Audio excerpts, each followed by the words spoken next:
Then let's talk about what's going on in Minneapolis. Now we got a state senator running for mayor who's from Somalia, who apparently is both a Muslim and a Marxist, just like what's going on over there in New York. Is this a growing trend? Forget the Marxist running and the Islamist running. Now they're fighting candidates so they're both Marxist and Islamist in one. The red-green axis, the red being the Marxist, the green being the Islamist. And how many years now, how many decades have I been warning about the red-green axis? My books, documentaries, TV shows, radio shows. And now they got their candidates that are both Marxist and Islamist. Where are things headed? Are we about to see the midterms be lost by Donald Trump and then him impeached in the House? And then what will happen in a Senate trial? I'm going to ask that of David Pyne tonight, as well as Annie Cyrus. What else do we got tonight? Let's see. I guess that's in part about it. But you know what else I want to do tonight? I want to talk to you tonight, in conclusion,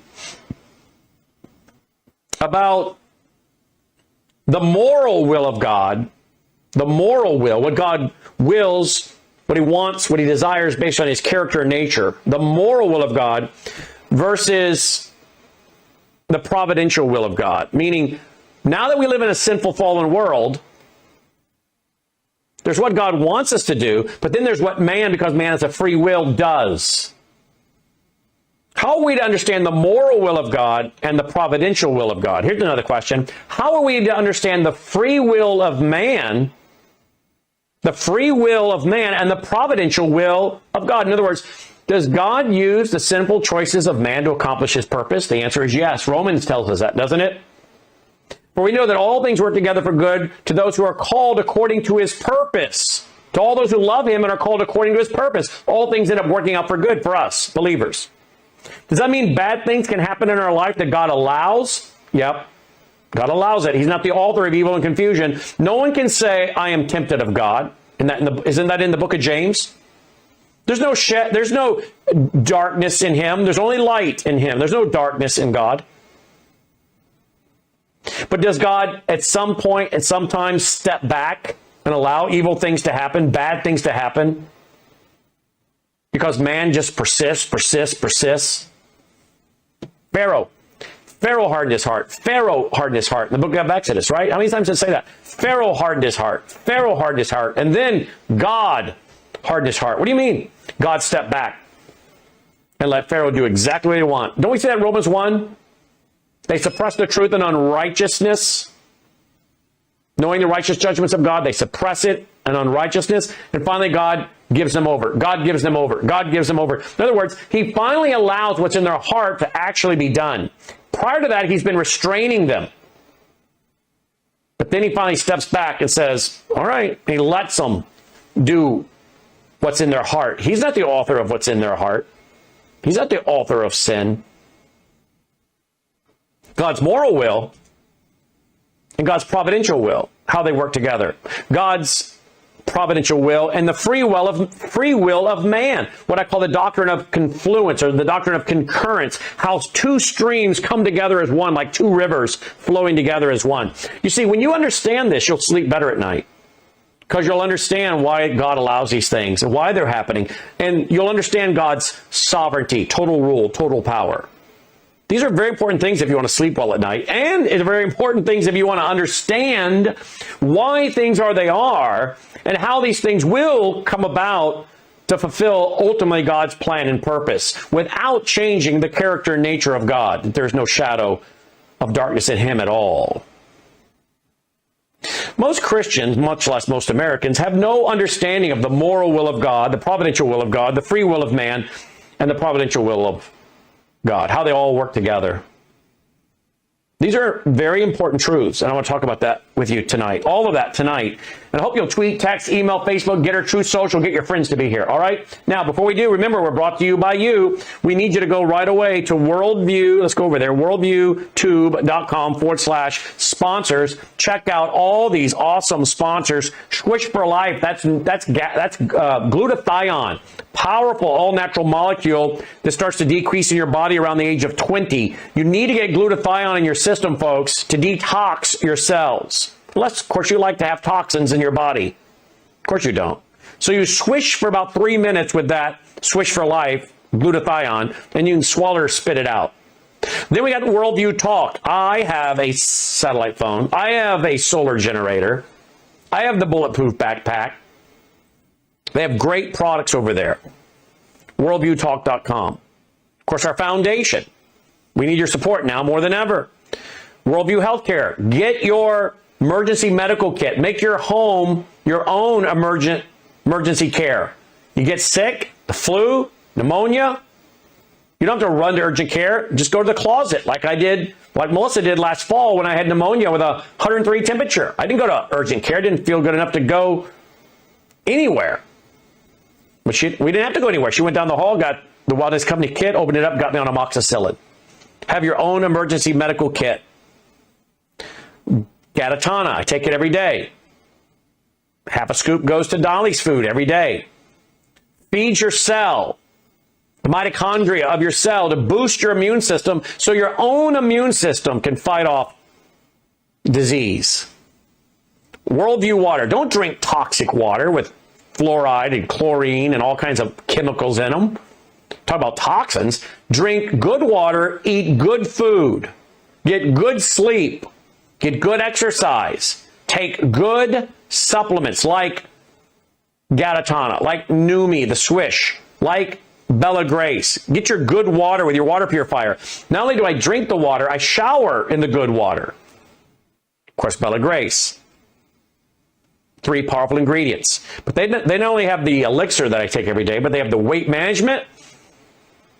They have the skin care that Melissa loves and so much more.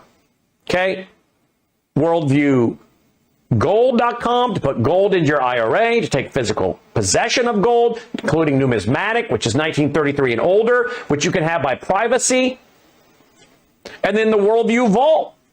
And very soon we'll be launching, folks, very soon, if you remember the Vault, we're going to be launching a Worldview and Bible commentaries. Worldview and Bible commentaries. You're going to be able to put in your questions, and boom, up will pop all kinds of great commentaries by myself and all my other broadcast partners from over the years. And you've been asking a lot of worldview and Bible questions. That's going to be a part of your membership automatically. We're not going to ask you to buy anything new. We're just going to make it part of your membership. We're not going to raise the price and say, oh, now that we're adding this, we're going to jack the price up. Nope. So go ahead and join the Vault now. WorldviewTube.com/vault, WorldviewTube.com/vault. All right? So, WorldviewTube.com/sponsors is where you'll find them all. Tweet, text, email, Facebook, Getter, Truth Social, whatever it is. Tell all your family and friends to get over here right now to this broadcast. Here we go. All right, joining me now is David Pyne, because President Trump, as you know, made a big announcement in the Oval Office today. David, welcome back to the broadcast. Thanks for being with us. Hey, Brandon, great to be back.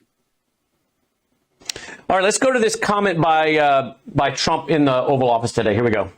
Will these be Patriot missiles specifically, or Patriot batteries that you're planning? And when do you everything? It's Patriots, it's all of them. It's a full complement with the batteries. when do you expect them to arrive in Ukraine, sir? Well, we're going to have some come very soon, within days, actually. It's a couple of the countries that have Patriots are going to swap over, and will replace the Patriots with the ones they have, and Matt will coordinate with NATO. But so it's going to be, they're going to start arriving very soon. And this afternoon, Boris Pistorius, the German defense minister, is visiting Pete Hegseth, the Secretary of Defense, and we'll discuss also, I think, on this whole Patriot thing. Norway is involved, so that's on the Patriots, but this whole deal is also about missiles or ammunition, so it's broader than Patriots. We have one. All right, David, what do you make of this? Well, I think President Trump's making a big mistake. He's going against everything that he said he was going to do. He said he was going to end the war 24 hours after being inaugurated. He failed that. He decided he did not want to negotiate with the Russians. He gave them a take it or leave it offer in late April. It was a 22-point Kellogg peace plan that the Russians said was unacceptable.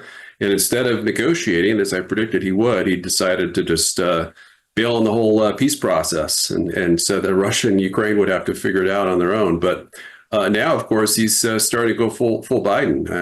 Granted, he's not paying for these arms, at least in theory, with U.S. taxpayer money. but he's still sending multiple arms packages. There was the 300 million, the one that was authorized a while back. Then there was the 500 million one that was just authorized, and now he's trying to give Patriots, that would be supplied by a NATO partner country, and then the U.S. would disarm of the same number of Patriots to give to that the donor country. And so, in addition to that, he also threatened Russia with 100% secondary tariffs if they didn't capitulate to U.S. and Ukrainian ceasefire terms within the next 50 days. So we could expect that by early September, we'll be in kind of an economic war with Russia as well.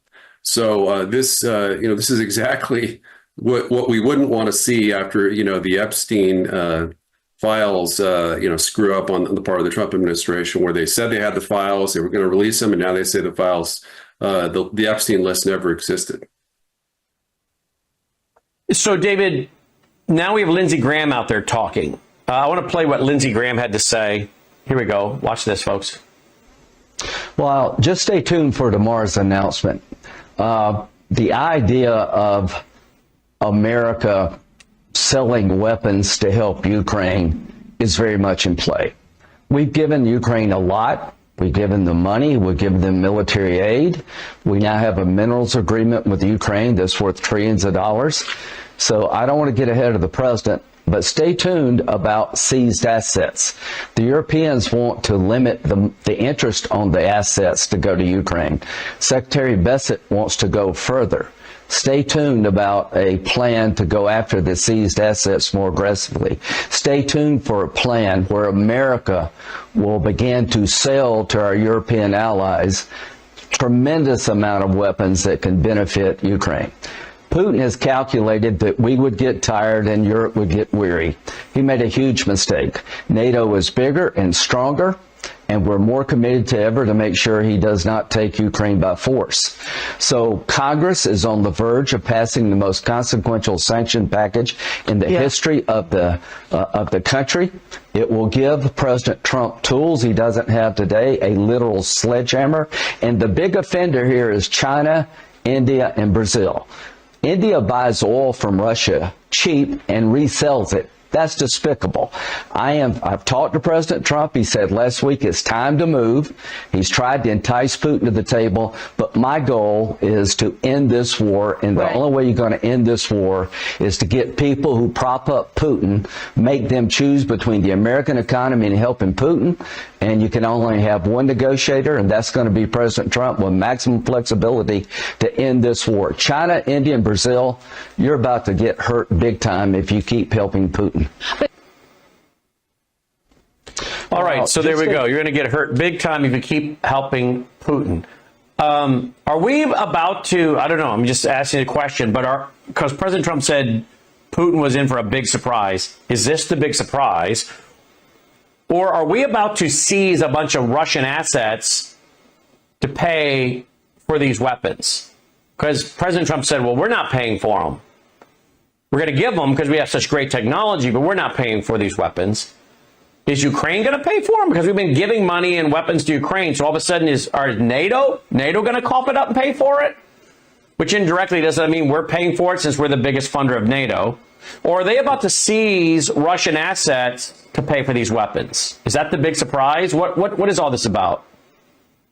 Yeah, I think that's it. I mean, this is all about President Trump doing Lindsey Graham's bidding, doing Volodymyr Zelensky's bidding. You know, he's doing everything but what he promised to do, and he's trying to be Biden 2.0. And you know, I guess we're not allowed to call it that, but that's pretty much what it is. Lindsey Graham, as you alluded to, it does seem likely that President Trump is going to move in that direction in terms of Russian asset seizure. They have $300 billion in Western banks that are Russian assets. We've already been stealing some of that money, at least on the European side, and I think on the U.S. side as well. I think that was actually in one of the bills that was passed by Congress just last year, the Biden Ukraine aid bill that was passed hook, line, and sinker by Speaker Johnson, Reno Speaker Johnson, who's just as terrible as Senator Thune, and now they're trying to rope in President Trump, their neocon warmongering policies. and it seems to be working. It's amazing that we have Vice President J.D. Vance, and he's a team player. He puts America first, and if he was the leader, every single one of, if he was the president, every single one of President Trump's campaign promises would be kept. So we have that to look forward to if we ever survive that long enough to elect him president. But I think. Well, let me just interrupt you right there, because I believe, now this is just my theory, I could be 100% wrong, but I believe President Trump is likely, I pray that's not the case, but I think his party is going to lose the midterms. He will then be impeached. And if this trajectory continues of, as you put it, Biden 2.0, if the America First agenda is not fulfilled, if the things that were promised to the MAGA movement is not fulfilled, and he continues on the Biden 2.0 trajectory, I believe when he loses the midterms, the House goes over to the Democrats. They'll impeach him. I believe he will be convicted. I believe it's a real possibility, I should say. A real possibility if this trajectory continues, he will be convicted in the Senate because of an outcry by many, many people that voted for him, who will say, Biden 2.0, what do we care? Biden 2.0, let's just move on to Vance. I would not, I'm not saying it's definite, but I would not be shocked. He loses the midterms, he's impeached, and he's convicted in the Senate by an outcry of people that voted for him. And that gives the Senate the chance to convict him and remove him from office. And you have J.D. Vance become president, which in my opinion will be a victory for Peter Thiel and the tech bros that, helped to boost the career of J.D. Vance. So that seems to me like a great plan for all of them. What are your thoughts?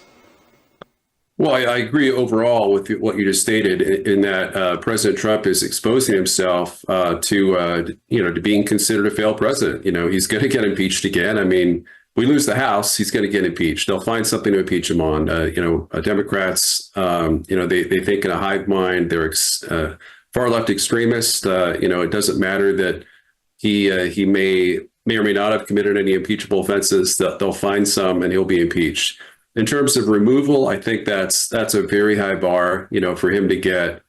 There would need to be, I think we would go down to at least 50, probably less than, we'd probably lose the Senate. We'd probably have a 51 Democrat, 49 Republican Senate.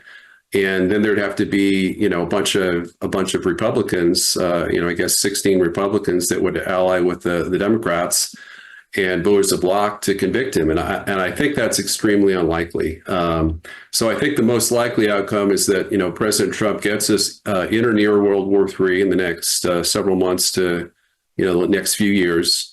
He gets impeached, and then he's obviously he's an impeached lame duck president, thrice impeached, and he runs out of allies and doesn't have a legislative agenda. It's completely torpedoed by the Democrats. And, he just tries to do whatever he can to do what Ukraine and Israel are wanting him to do, and the neocons, but to appease the Democrats, I suppose. But, this is just a lot of unforced errors. He has so much potential. When he got elected, you and me were cheering him on. His first few months were outstanding. He was doing everything he promised he was going to do, trying to make peace in the Middle East and in Ukraine. And somehow he's just moved on to the neocon perspective, and he's trying to be, John McCain's best buddy, I guess, along with Lindsey Graham. The ghost of John McCain, right? That's right.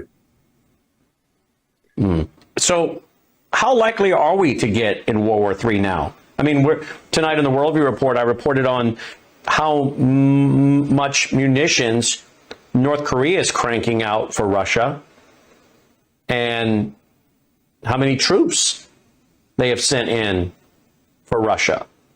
How likely are we to get to World War III at this point?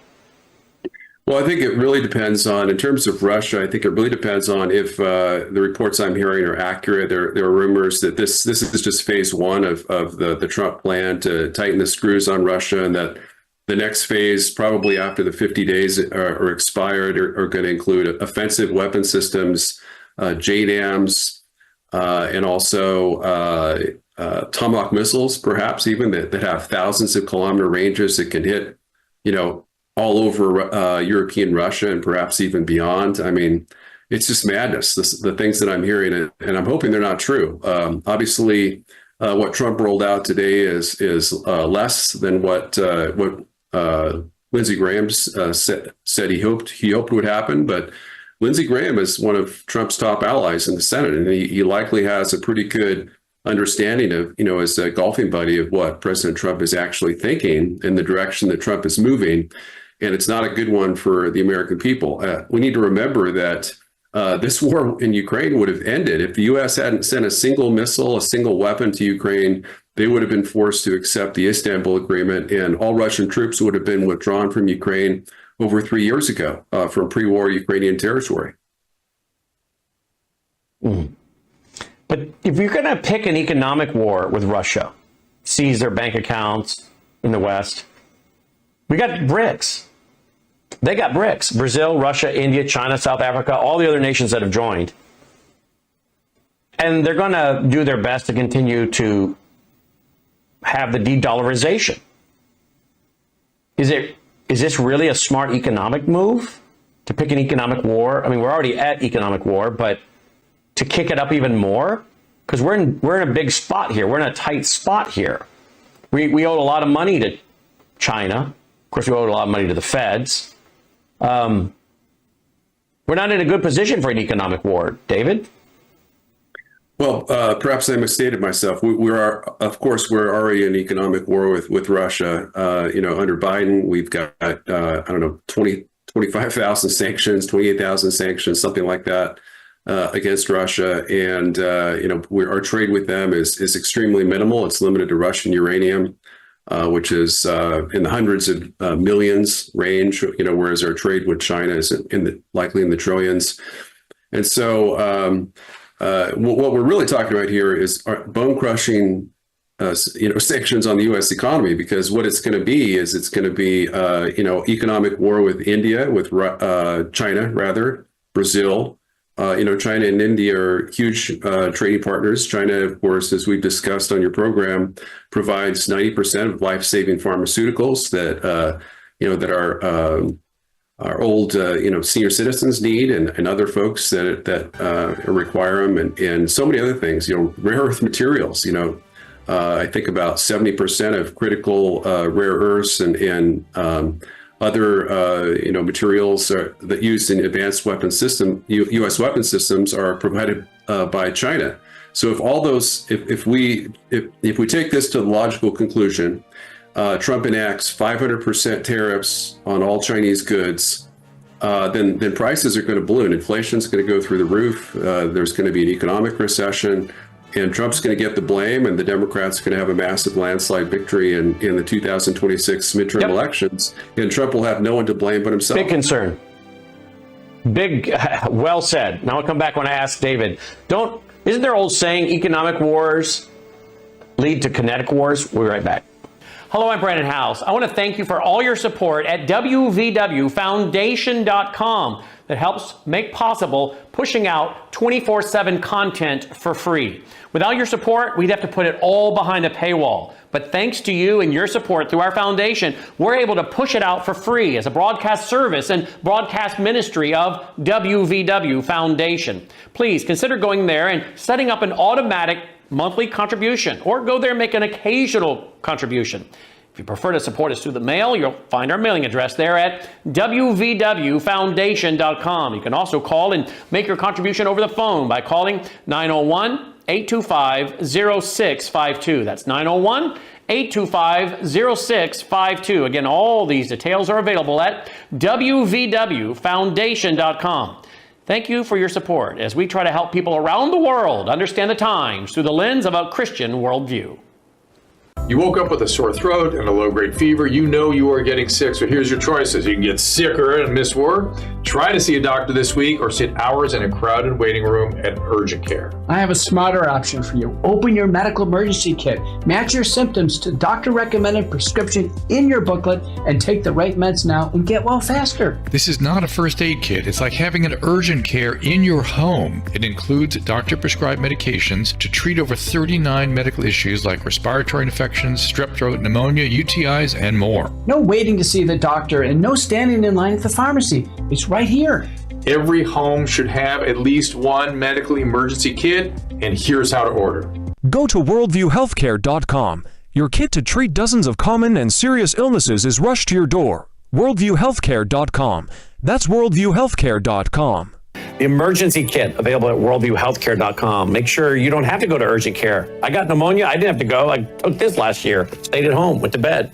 All right, well, welcome back. Glad you're with us. Worldview Radio website, worldviewradio.com and worldviewtube.com, worldviewtube.com. My guest is David Pyne. His website is dpyne.substack.com, dpyne.substack.com. David, isn't there an old saying that economic wars often lead to kinetic wars, meaning bombs, explosions? Do you again, we see this economic war heating up and we start seizing more and more Russian assets, all things we're doing. Aren't we just inviting the economic war to lead to kinetic war? Well, I don't necessarily agree with that. I think that economic war would have to be accompanied by some kind of, some other measures. Proxy war against Russia. Certainly, if you combine that with economic sanctions, that is a glide path to World War III, sleepwalking into World War III, as Peter Pyne, used to say. I think it is possible. It's possible to compartmentalize. For example, we could come to some agreement with Russia over Ukraine and still have a bunch of sanctions. And if we, really bad, sanctions that we have now, but if we were cooperating them geopolitically, that I don't think that would be a pressure point for a potential war. And the same thing with China. We could have a massive tariff war like Trump apparently is looking forward to with this, this new secondary sanctions package against Russia. But if we were to come to some agreement with them on Taiwan, I think the chance of war would be quite minimal. So it's really that it's not just the economic war; it's kind of the total military confrontation measures that President Trump is pushing, against Russia, against Iran. There's even rumors that the Trump White House officials are asking Japan and Australia and getting them to commit that if the U.S. goes to war with China, then they'll join the war on our side, because right now they've been quite ambivalent about that. So, what do you think has happened, David, that has made Trump turn into, as you say, Biden 2.0? What do you think happened? Well, what happened is he picked all their own people. He's picked all, and it's not just picking all their own people in terms of cabinet heads, folks like Secretary of State and Interim National Security Advisor Marco Rubio, John Ratcliffe as CIA Director, even General Kane as the Chairman of the Joint Chiefs of Staff. General Kirill obviously predates his time as CENTCOM Commander. And then Mike Waltz, who's reportedly still receiving cabinet pay and is still handing out at the National Security Council, perhaps as Marco Rubio's chief deputy. We don't exactly know what his role is. We know that he's still there. He's still in Trump's inner circle, and he's just not being talked about. So all those folks need to go. And Susie Wiles, it just came out today that I think it was Max Blumenthal that revealed that Susie Wiles was one of Benjamin Netanyahu's, campaign workers. She helped mastermind his last electoral victory as prime minister back in 2020.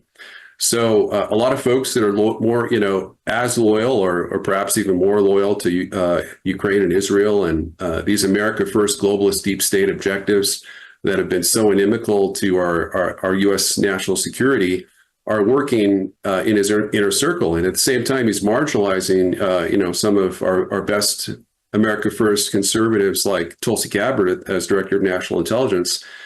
And we don't know about JD Vance. I mean, JD Vance, obviously, he's definitely advocating for America First policies. I watched his face at the press conference today. He didn't seem too happy about Trump's announcement of new arms packages for Ukraine.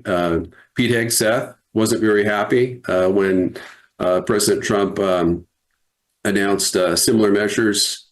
Talked about the same thing in a cabinet meeting.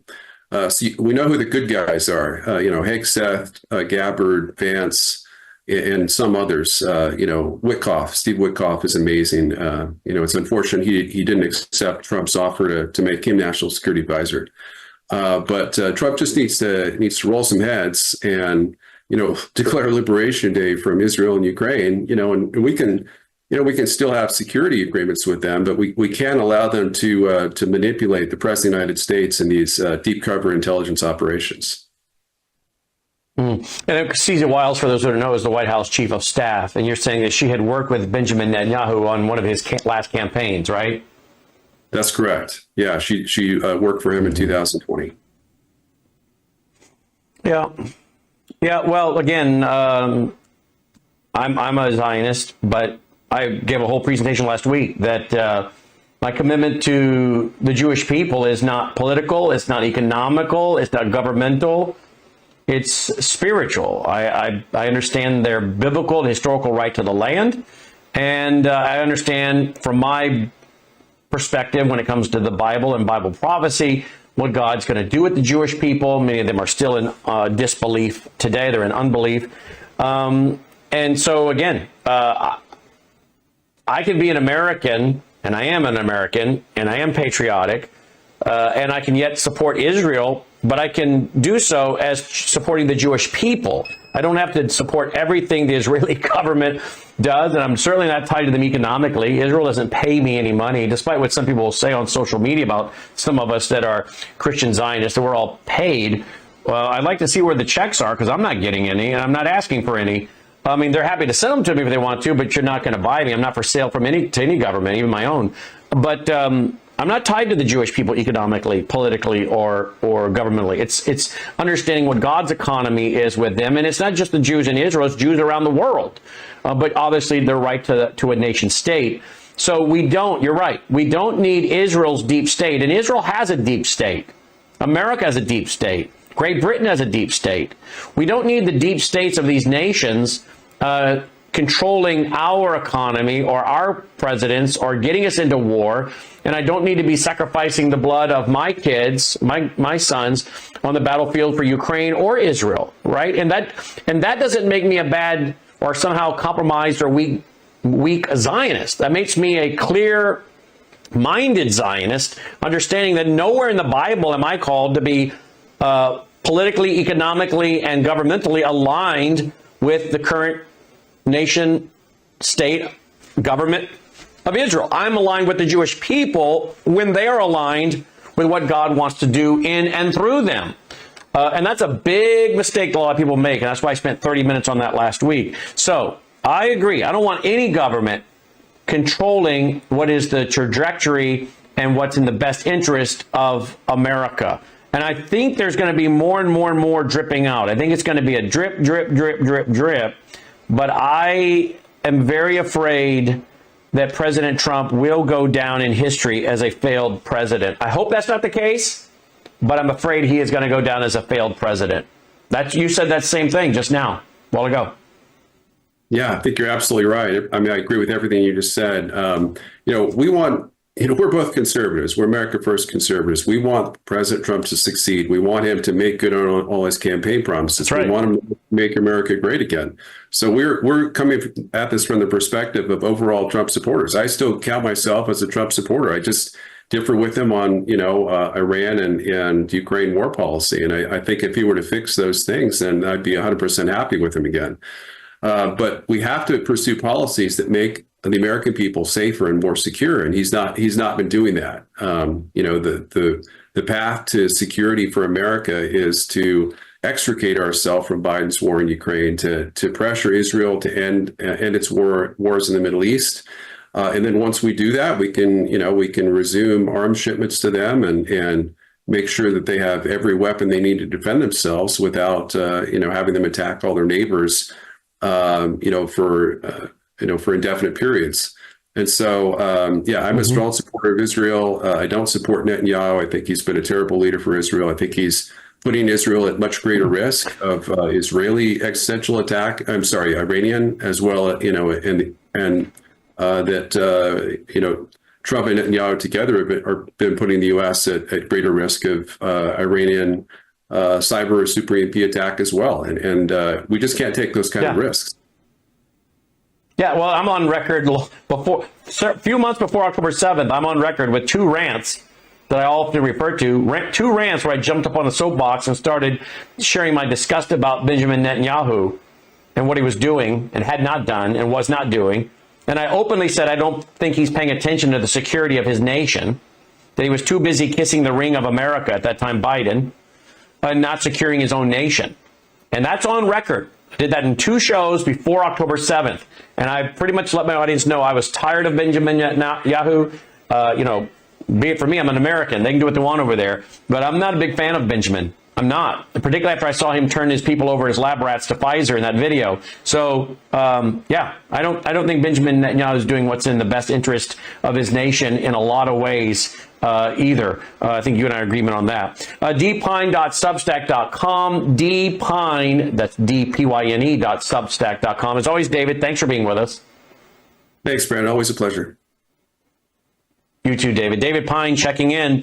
And again, you can check out his Substack, dpyne.substack.com. And we will be right back after this very short break.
All right, joining me now is Annie Cyrus, liveuptofreedom.com and liveuptofreedom.substack.com. Annie, welcome back to the broadcast. Thanks for being with us.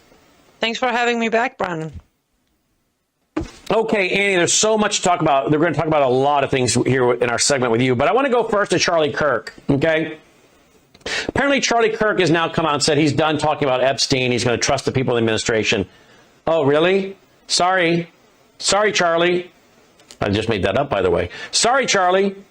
Charlie, I think you're a coward, in my opinion. You're a coward. Here's what I like to see, Charlie. Who funds you? I want to know the full scope of who funds and pays you. I want to know who funds Tucker Carlson, and I want to know who funds you, Charlie Kirk. But you had a lot to say over the weekend at your conference, but all of a sudden now today you want to say you're done talking about it? What happened? Where did the pressure come from, Charlie? Well, here's what Charlie and Megyn Kelly wanted to say over the weekend. Here we go. Do you think there's any intel community involvement in this? I wouldn't be surprised one bit. I am convinced, based on my own sources and my own reporting on this story, he wasn't one of ours. So he was an American, which leads basically 3 options: MI6, Saudi, or Mossad. Yep. Which one would you choose? I guess Mossad, given his connection to Ghislaine Maxwell. So what does that mean? Well, I mean, it's possible that that's the reason everything's getting buried, that there is some treasure trove, and it's getting buried because... How many people here believe that? Raise your hand. Okay, I'd say about half the hands think that it's being buried because of an Israeli thing. It could be. I really don't know. And I have no evidence to suggest that. No, me neither. Oh, me neither. I have no evidence to suggest that, but we're going to sit here and pontificate all night long. Okay, whatever. Why are we pontificating against the Jewish state without distinguishing the Jewish state meaning the government, or their Mossad, from Jews? Why are you all of a sudden, well, we know it's not the United States. Really? How do you know that, Charlie? How do we know this isn't the CIA, Mossad, MI6, all of these agencies using him? And as I said on radio today, if that's the case, is that an indictment on every American if our CIA was doing this? Are we all bad Americans because we have a rogue government in the CIA? Is every person of Great Britain a bad person because they have a rogue MI6? Is every Jew a bad person because they have a rogue Mossad? What I'm trying to say is, why do we not distinguish the Jewish people from their corrupt government, which they have, just like we do? They have a deep state, we have a deep state. They have sinful, fallen, corrupt people running their government, so do we. But isn't it interesting that they all want to make this thing always a Jewish thing when the state of Israel is involved somehow, versus separating the government and their deep state from the Jewish people? I'm sick of it. Because it's not consistent weights and measures. Okay? What say you, Annie? I say, based on my sources and my own reporting, Ghislaine Maxwell could, if we're having that argument, could have way closer ties to MI6. Born in France, raised in England, social leaning. I don't know where Saudi Arabia even came into an option, by the way, because I heard Charlie talk about Saudi Arabia. But why don't we bring Russia into the argument, considering the communist leaning dad also? But this is the same Charlie Kirk who tried to demolish and erase half a century of history of my motherland that I went after, isn't he? Charlie Kirk was done a long time ago. A couple weeks ago. Exactly. Yeah, a couple weeks ago, you showed how he just didn't even know the accurate history on Iran. And the same applies to, on that Substack, I actually said Charlie Kirk should stay away from talking anything that's related to history because he has proven to know nothing about history of anything. And to sit there in this question, let's start with Charlie Kirk. He's done talking about Epstein. Of course he is, because as you said, the funding cannot go away. These people, they rely on the check to stay relevant. But whatever, again, the three names he dropped, it's interesting. Let's investigate this. MI6, Saudi Arabia, and Mossad. The only one. Now, if we want to stretch it to the father of Maxwell, not Maxwell herself, the father, as I just said, he also was left-leaning socialist. He was also involved with British government. So why is Megyn Kelly's sources, oh, wait, she doesn't have her writers there to write the script for her. That explains it. I'm sure the next time she does a show, her research department is going to do the research and then write a script for her to say, hey, potentially. And also, since when we just talk and then say, I don't know. Is this like a guess game? How do we go for, I mean, Charlie Kirk already showed his colors again. The reason I went after him, this was during Iran-Israel war, and he was trying to side with Iran and say we should stay out of the war and all that and let them deal with themselves. So he already started showing signs of anti-Semitism. But, I mean, we always say this, Brennan. The moment something happens, the fingers are going to be pointed at Israel. The anti-Semitism is going to come into play. It doesn't matter.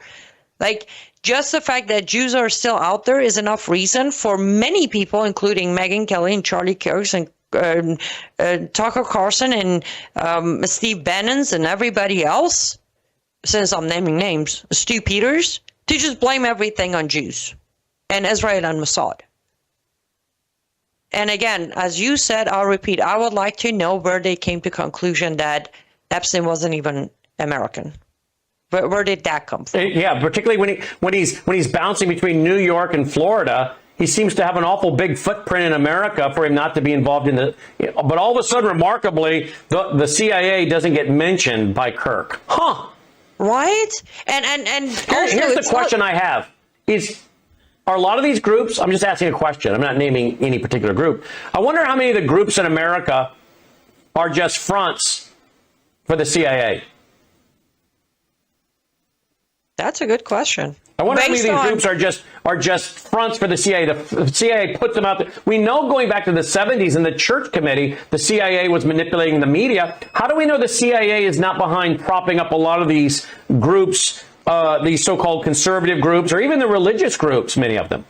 And how do we know the CIA is not involved in making sure these people have humongous footprints on social media while others of us seem to be suppressed? So I would question everyone, I would question these people. Are they really just mouthpiece of the CIA? Well, I would say with events of last 3 months, since we're playing the guess game, I give it a good 70-75%. Are either funded by CIA, not as operators, but rather as distractions to create enough thought chaos for people not to come to proper conclusions, or directly planted in front of cameras and pages to be operators. And by the way, if I could just add something, I'm not automatically saying don't say anything bad about Mossad. That's not what I'm doing. In that little clip, what I heard, based on my own sources and reporting, which, by the way, I put out a Substack earlier this afternoon, 1 or 2 o'clock Eastern time, talking about Maxwell, her background, her connection, Epstein, all of that. So funny enough, I just did a reporting on that as well, and I've been researching it for a good probably 2 days. So if there is not enough fact for me to even lean toward Mossad, because I've been lately accused, Brannon, just so you know, apparently I'm being paid by Mossad now. So I'm always defending Israel and Mossad. I know. Where are my checks? I said last week, I'm not funded by them, but if the Israeli government wants to send me a check, make it at least 6 figures, okay? So I can at least deal with the almost 50 grand we just paid the IRS. Please make it at least 50,000 so I can cover that one. But 6 figures and 100 grand would be great. Now, I'm not going to say whatever you want me to say. And I don't even know who it is that's supposed to contact me to tell me what to say. Because we tried to get an interview with the ambassador from Israel to America. We went to D.C. We tried forever. We left all kinds of voicemails, emails. Couldn't even get them to call us back. So for a guy that's supposedly paid and controlled by Israel, I can't even get an interview with the ambassador to America from Israel. So they're definitely not paying me. They're not paying me. Nope. Nope. But they can. They can send a check. But I'm definitely not going to become their mouthpiece. Trade, though. Don't even send me a check. Just send me one of your trained Mossad agents to be my bodyguard so I can walk around and not worry about my 12 bounties. I'll take that too. Well, that's a good trade. Yeah, free security. That'll add up. Free security. Mossad trained security. That's wonderful. But yeah, I just wanted to be clear. I'm not saying it's not Mossad because I'm getting paid. No, I'm just saying as an investigative journalist, Maggie Cullen, Maggie, why did I butcher her name? Who cares? Megyn Kelly, the evidence ties of Maxwell is way stronger toward MI6 than Mossad. That's all I'm saying.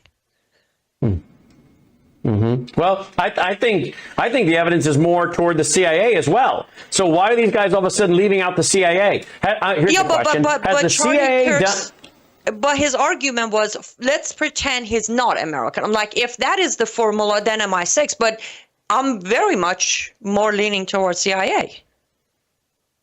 Yeah. So why is he excluding the CIA? So the question is, Charlie, are you being propped up by the CIA? Have you gotten any USAID money anywhere along the way, which many people say was a CIA front? Has the CIA done anything? The FBI done anything to help your career? Weren't there some CIA, FBI people, according to the press reports, that had gotten into social media that were censoring people or shadow banning people? I'm just asking questions and not making accusations. Charlie, honestly, come on the show and tell us if you think you have received any help from the CIA or the FBI or any of these groups to become so popular. And who is funding you? Are you willing to open up all of your books to who's funding you? That's just a question. Because I just find it weird that you want to automatically exclude the CIA. Aren't these fair questions, Danny? They are. They not only they're fair, they're also legit questions. It's not just let's wing it and throw a bunch of... Again, Saudi Arabia, where did Saudi Arabia come from? Like, I don't even get that one. Your questions are genuine questions that could come up when used common sense, when common sense used. But his was definitely a little too scripted. I'm sorry.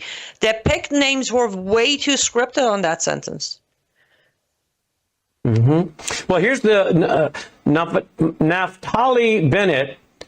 He said on Twitter today, as former Israeli prime minister with the Mossad having reported directly to me, I can say to you with 100% certainty, the accusation that Jeffrey Epstein somehow worked for Israel or the Mossad running a blackmail ring is categorically and totally false. Epstein's conduct, both the criminal and the merely despicable, had nothing whatsoever to do with the Mossad or the state of Israel. Epstein never worked for the Mossad. This accusation is a lie being peddled by prominent online personalities such as Tucker Carlson, pretending they know things they don't. They just make things up, say it with confidence, and these lies stick because it's Israel. There's a vicious wave of slander and lies against my country and my people, and we just won't take it anymore, end quote. All right, closing comment before we move to another topic, Annie. Well, first of all, good for him for putting that statement out. Secondly, let's just remember very briefly that Tucker Carlson is the same guy who sat down after the ceasefire with the president of Islamic Republic of Iran and asked all the wrong questions. Now, that's where Tucker Carlson is at right now. So let's wait a minute. Who has funded Tucker Carlson? Do you know? Are there reports out there who's given money to Tucker Carlson? No, and he's not being transparent about it either. Wait a minute. I thought there was some guy out there. Wasn't there a Muslim dude that gave Tucker Carlson money? If there is, I am Tucker Carlson's Muslim investor? I don't. Oh, well, looky here. This Omid Malik is an American banker executive. He's the founder and CEO of a merchant bank. I think we do the old Control F, type in Tucker Omid here. Malik is Tucker's funder? In 2022, 1789 Capital, a venture capitalist firm which focuses on products and companies associated with conservative values, in 2023 made its first investment in the new media company led by Tucker Carlson and Neil Patel. That is according to the Wall Street Journal. Tucker Carlson's media company secures investment led by new anti-woke firm, 1989 firm co-founded by Omid Malik, invest in parallel economy of conservative friendly companies. Well, what do you know about good old Omid Malik? What do you know about him, Annie? Omid Malik is actually an Iranian. But don't hold that against me. I honestly, and he's also apparently on the Council on Foreign Relations. Yes, and so here's where I came across Omid Malik's name. There was an investigation on him for some sort of breaking or bridging sanctions and doing some money transfer to Iran.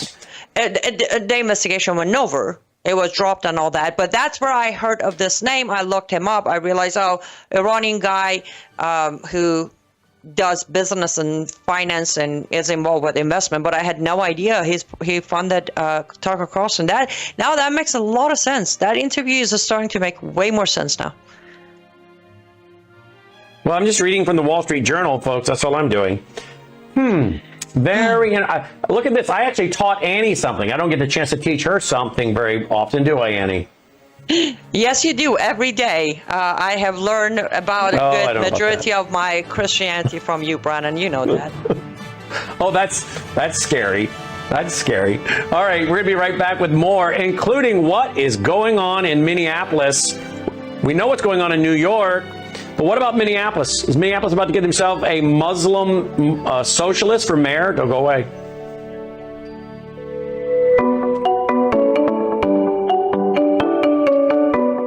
Introducing the Sentry Wellness System, the ultimate under-sink water treatment solution designed with you in mind. Say goodbye to harmful toxins and hello to water enriched with essential nutrients like calcium and magnesium. Enjoy the benefits of increased pH for on-demand alkalinity. All from a zero-waste system that fits seamlessly into your home. Installation is a breeze, taking just 15 minutes, so you can have clean, healthy, great-tasting water straight from your tap. Perfect for apartments, homes, rentals, and even RVs. Elevate Elevate your hydration and well-being with the Century Wellness System because you deserve the best in every drop. Century H2O. Tap into wellness. True beauty isn't applied. It's nourished from within. Bella Grace Elixir, a luxurious, scientifically crafted blend designed to restore radiance, vitality, and strength at a cellular level. At the heart of Bella Grace Elixir lies cat's claw, a powerful herb from the Amazon known for its ability to control inflammation and protect collagen. With Verisol collagen peptides, it goes beyond the surface, stimulating your body's natural collagen production to reduce fine lines, improve skin elasticity, and promote real, visible change. Bella Grace Elixir doesn't stop at collagen. It includes astaxanthin, one of nature's most powerful antioxidants. 6,000 times stronger than vitamin C, astaxanthin protects your skin from harmful UV rays and environmental stress, while locking in hydration and promoting a radiant, youthful glow. Experience the power of nature with Bella Grace Elixir at melissahousebg.com. Discover the science behind Bella Grace Elixir at melissahousebg.com. Read powerful testimonials from doctors and real customers who've experienced life-changing results, and explore other wellness products from Bella Grace. Bella Grace Elixir is more than just a product. It's a solution.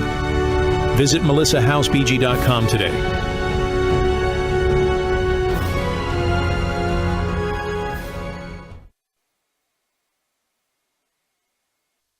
All right, welcome back. Glad you're with us. Remember, I take it every day. Bella Grace. Just rip the top off and drink. You got collagen.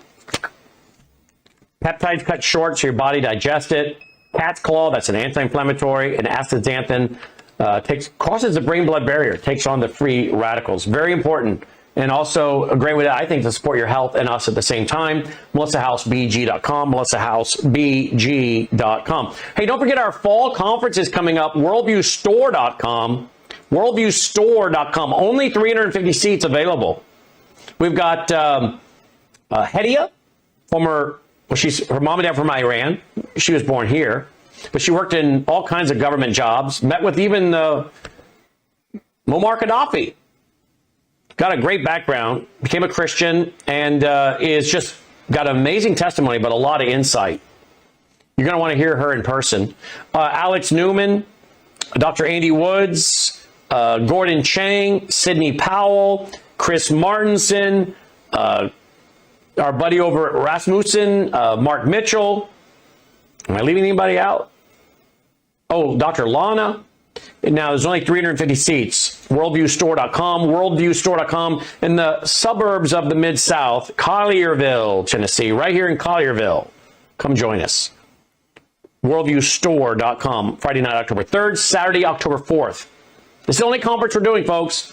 We were going to do a Worldview Weekend Rally in Des Moines, Iowa, and we were going to do one in Northern Illinois, but the IRS took over $49,000 from us because we dared to write a check versus wiring them the money for payroll taxes back in 2021.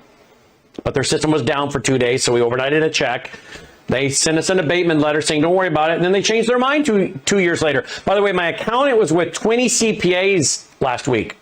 Told them about what's going on with us and said, have you ever, guys, seen the IRS reverse an abatement letter? Out of 20 CPAs, not a one of them has ever seen the IRS reverse an abatement letter saying, oh, don't worry about it.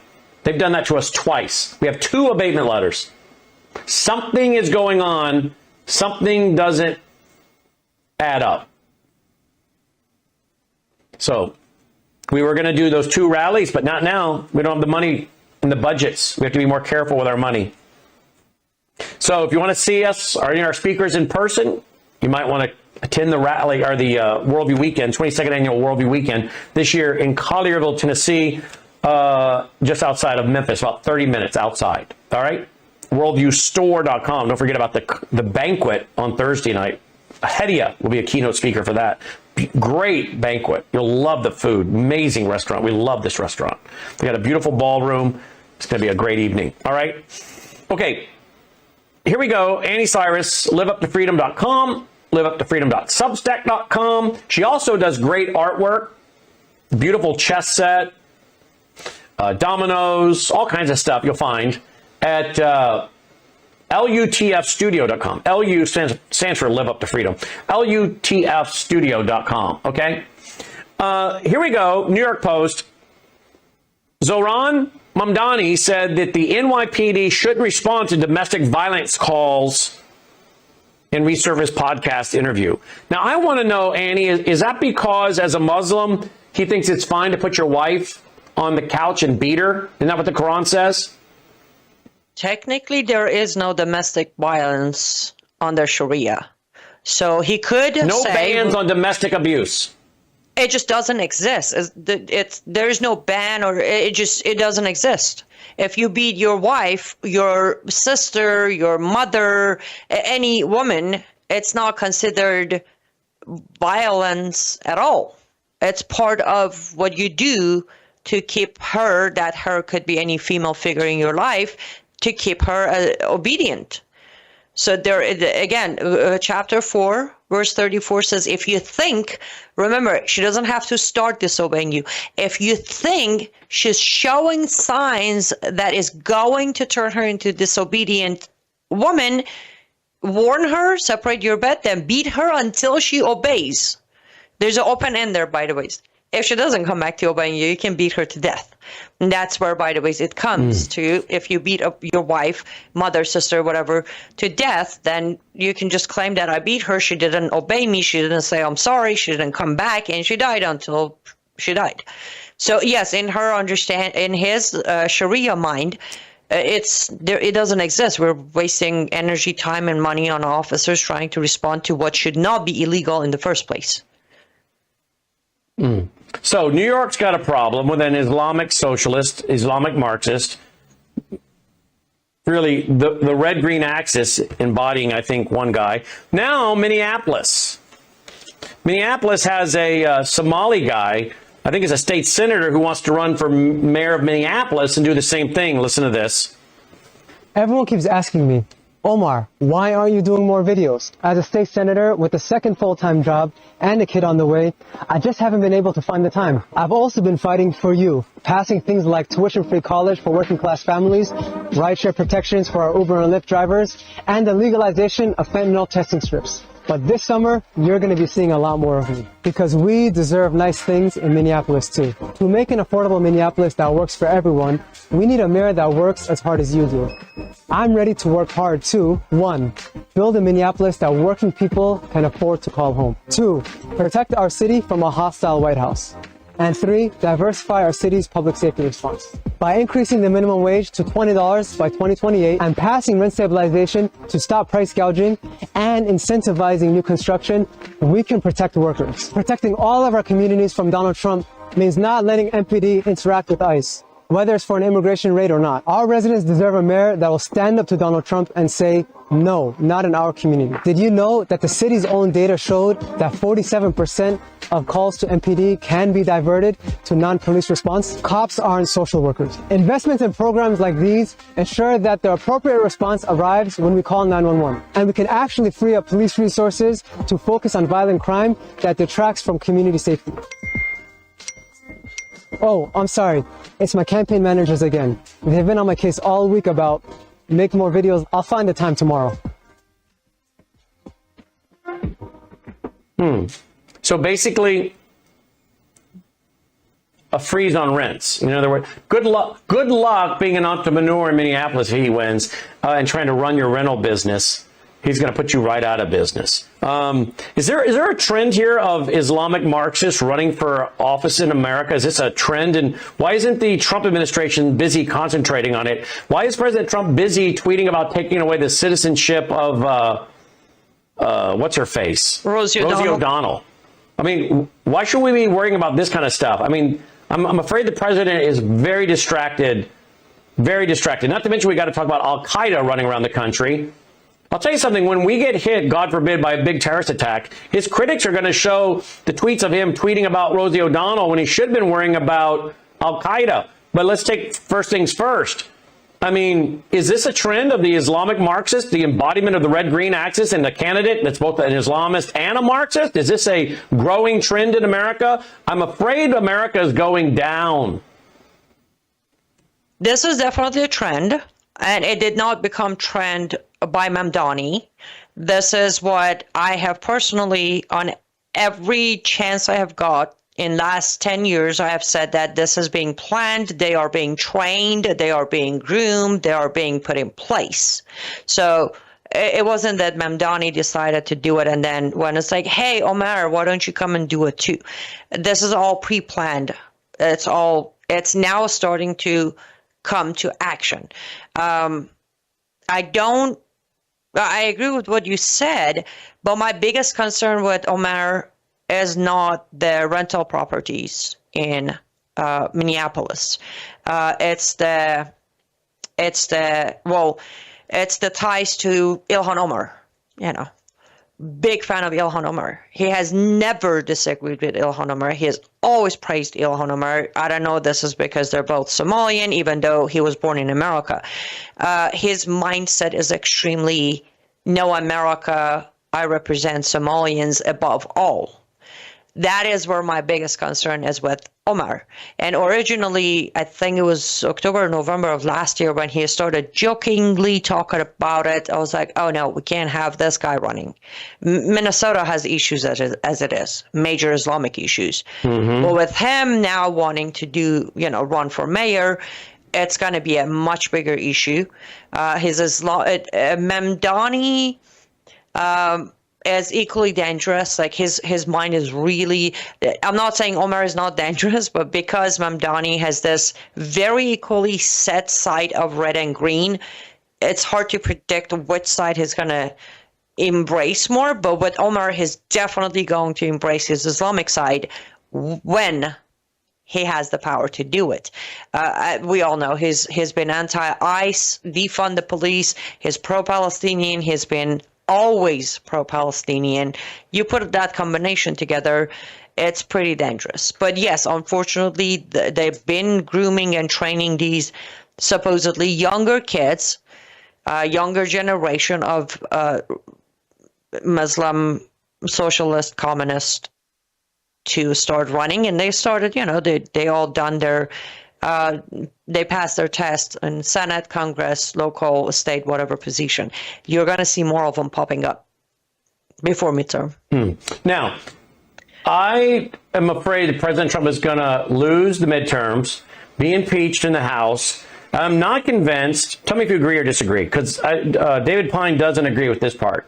I'm not convinced he won't be found guilty in the Senate by Republicans when loads of phone calls come in from people that voted for him that feel betrayed, and the Senate, Republican Senate, convicts him, removes him from office, and installs J.D.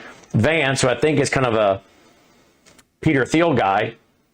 So do you agree with me that if this trajectory isn't corrected, President Trump loses the midterms, he's impeached by Democrat House, and maybe, I'm just laying out theories, maybe if this trajectory of not putting America first and fulfilling campaign promises continues, he finds himself even being convicted by a Republican Senate at the demand of people that also voted for him, who are just saying, this guy is, as David Pyne said, Biden 2.0 if this trajectory continues. Now, David doesn't think the Senate would convict him.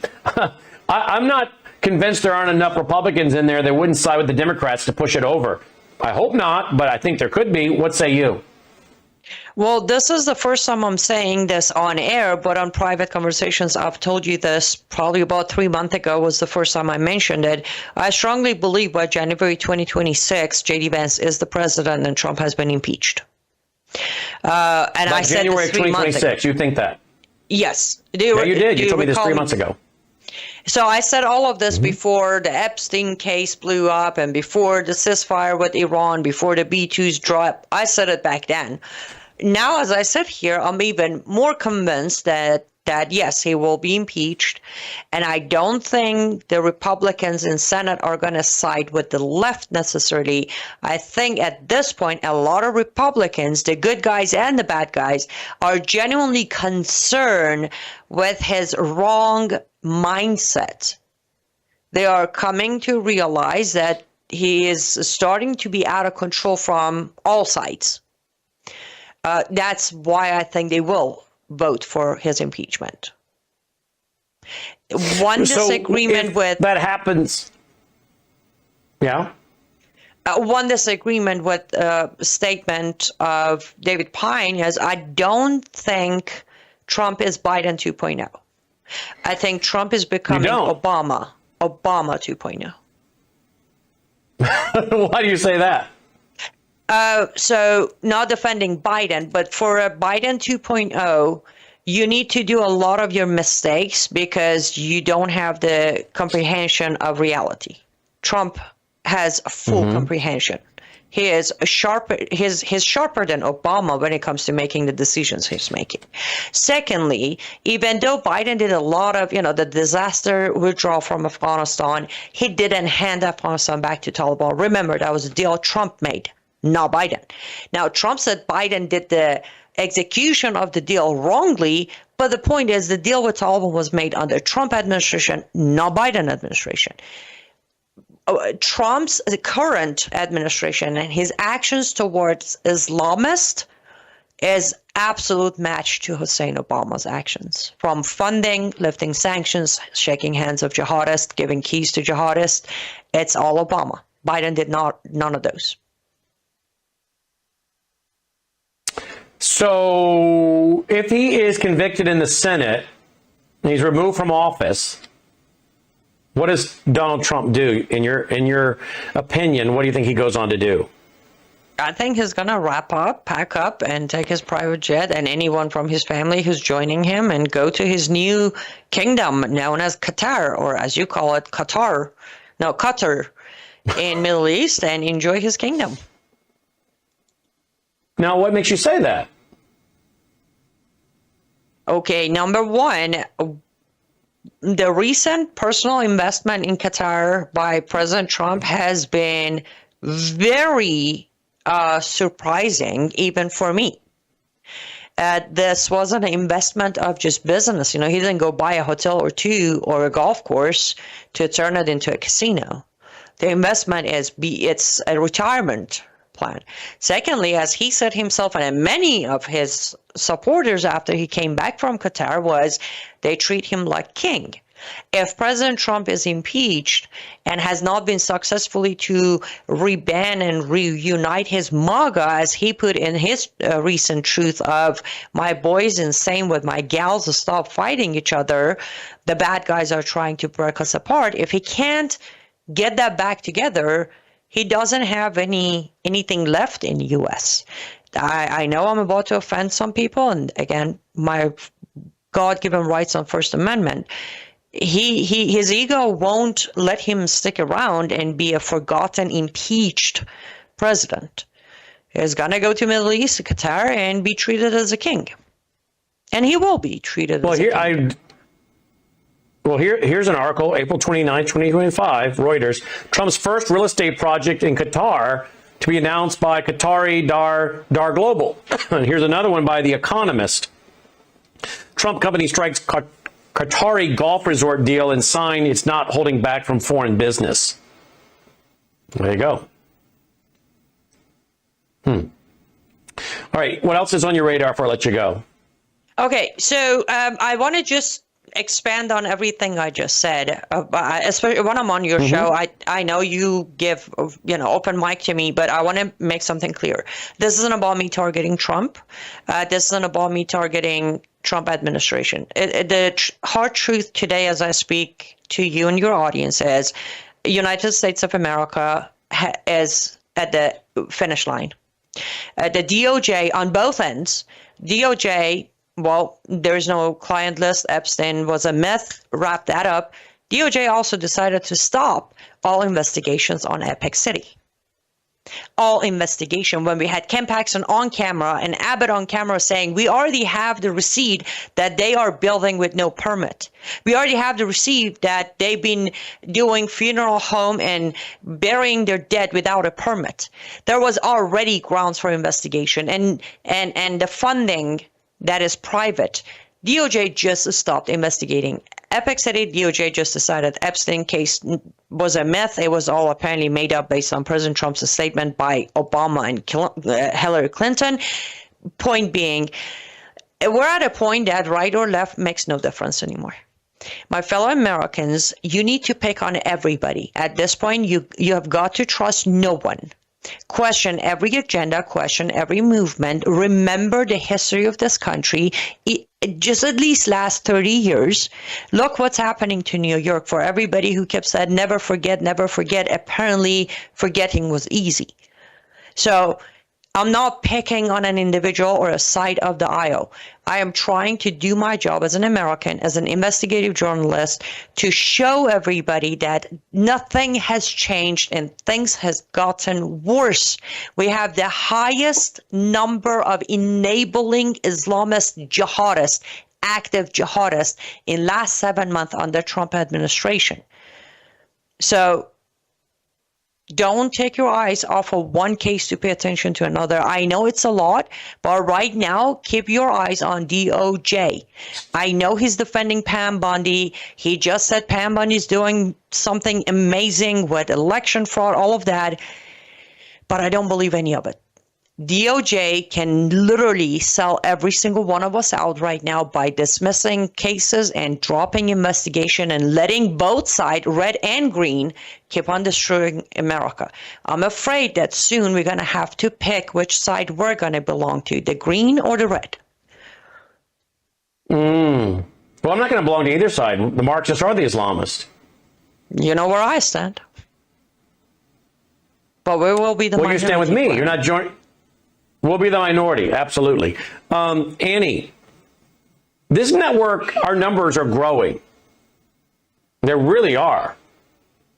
And I can only guess why. I'm giving context, reason, logic, and context, the Christian worldview, Bible prophecy, all of it. I give everybody a platform to say what they want to say. I don't control people. I just ask for, try to avoid swearing, everybody, and no anti-Semitism. I mean, and we don't want to be interviewing false prophets and apostles. Those are really my 3 rules. No anti-Semitism, no cussing. Can we avoid cussing? And then no modern day prophets and apostles. I don't want to deal with those heretics. Other than that, I give everybody kind of a free rein.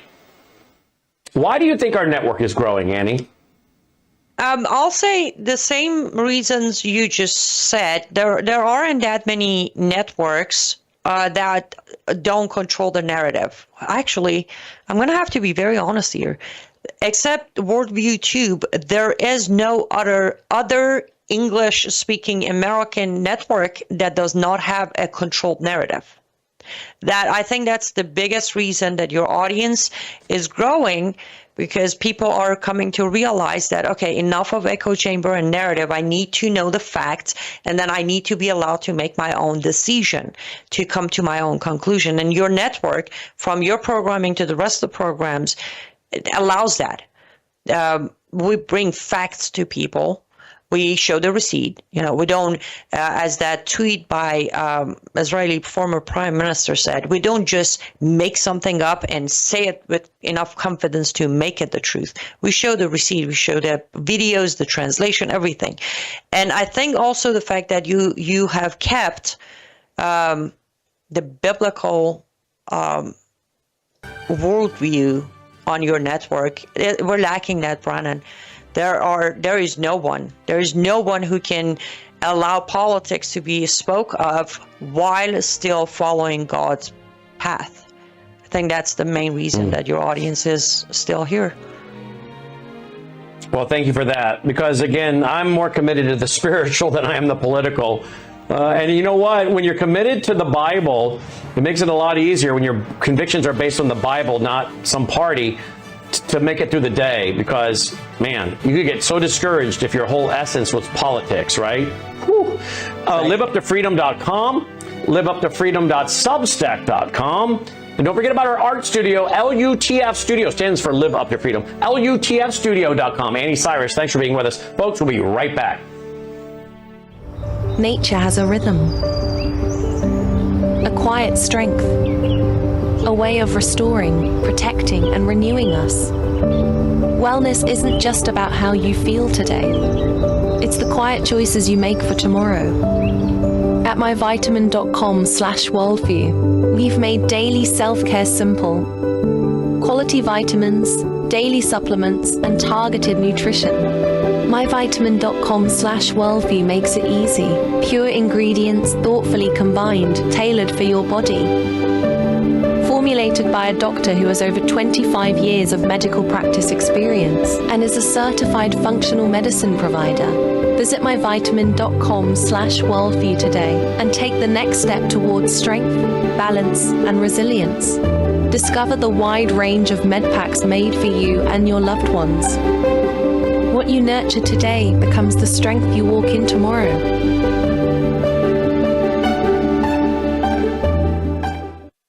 All right, welcome back. Glad you're with us. Hey, I want to talk to you about something I mentioned last night in my Bible study. You know, I do a Sunday night church service, 8 p.m. Central, 9 Eastern. I'm teaching through the book of Revelation right now. I just finished up Revelation chapter 17 last night. And if you'd like to watch, you can find it at worldviewtube.com if you missed it, worldviewtube.com. I want to bring this up here, and I do that from time to time.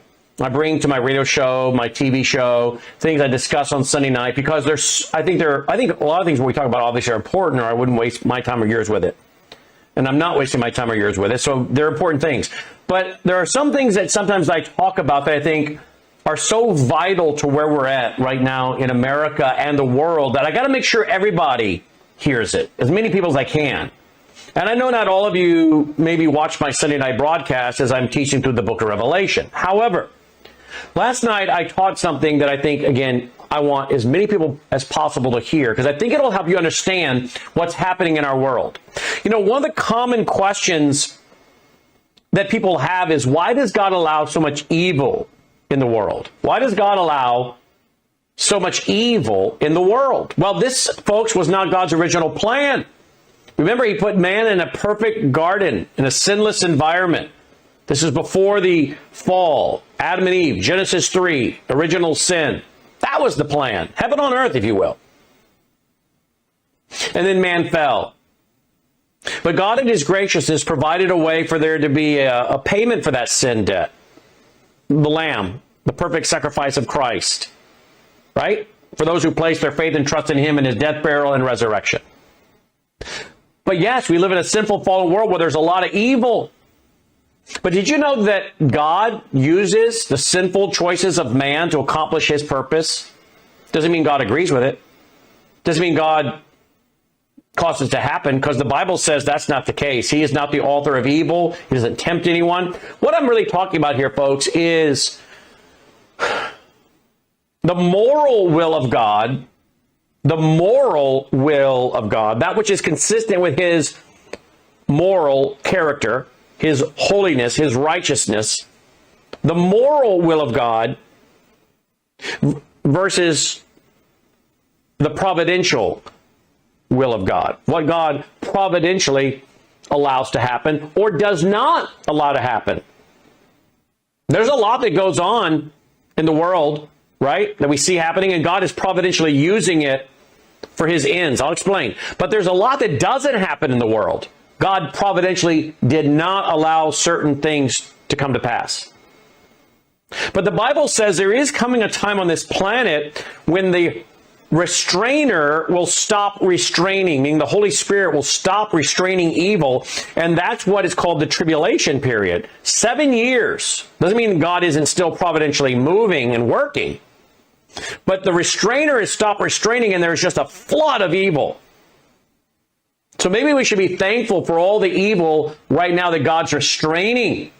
Instead of asking the question, why is there so much evil in the world? Maybe what we should be saying is, why are we not thankful for all the evil God's restraining? Right? But the moral will of God versus the providential will of God. Now, what brought this up? Go to this with me. This is Revelation chapter 17. This is what brought this up last night in our study as we're going verse by verse through the book of Revelation. For God has put it into their hearts, talking about the 10 horns. What are the 10 horns? The 10 horns are 10 kings who have not yet received a kingdom, but who for 1 hour, being a short period of time, will receive authority with the Antichrist and give their power and authority to the beast, right? These are 10 world leaders.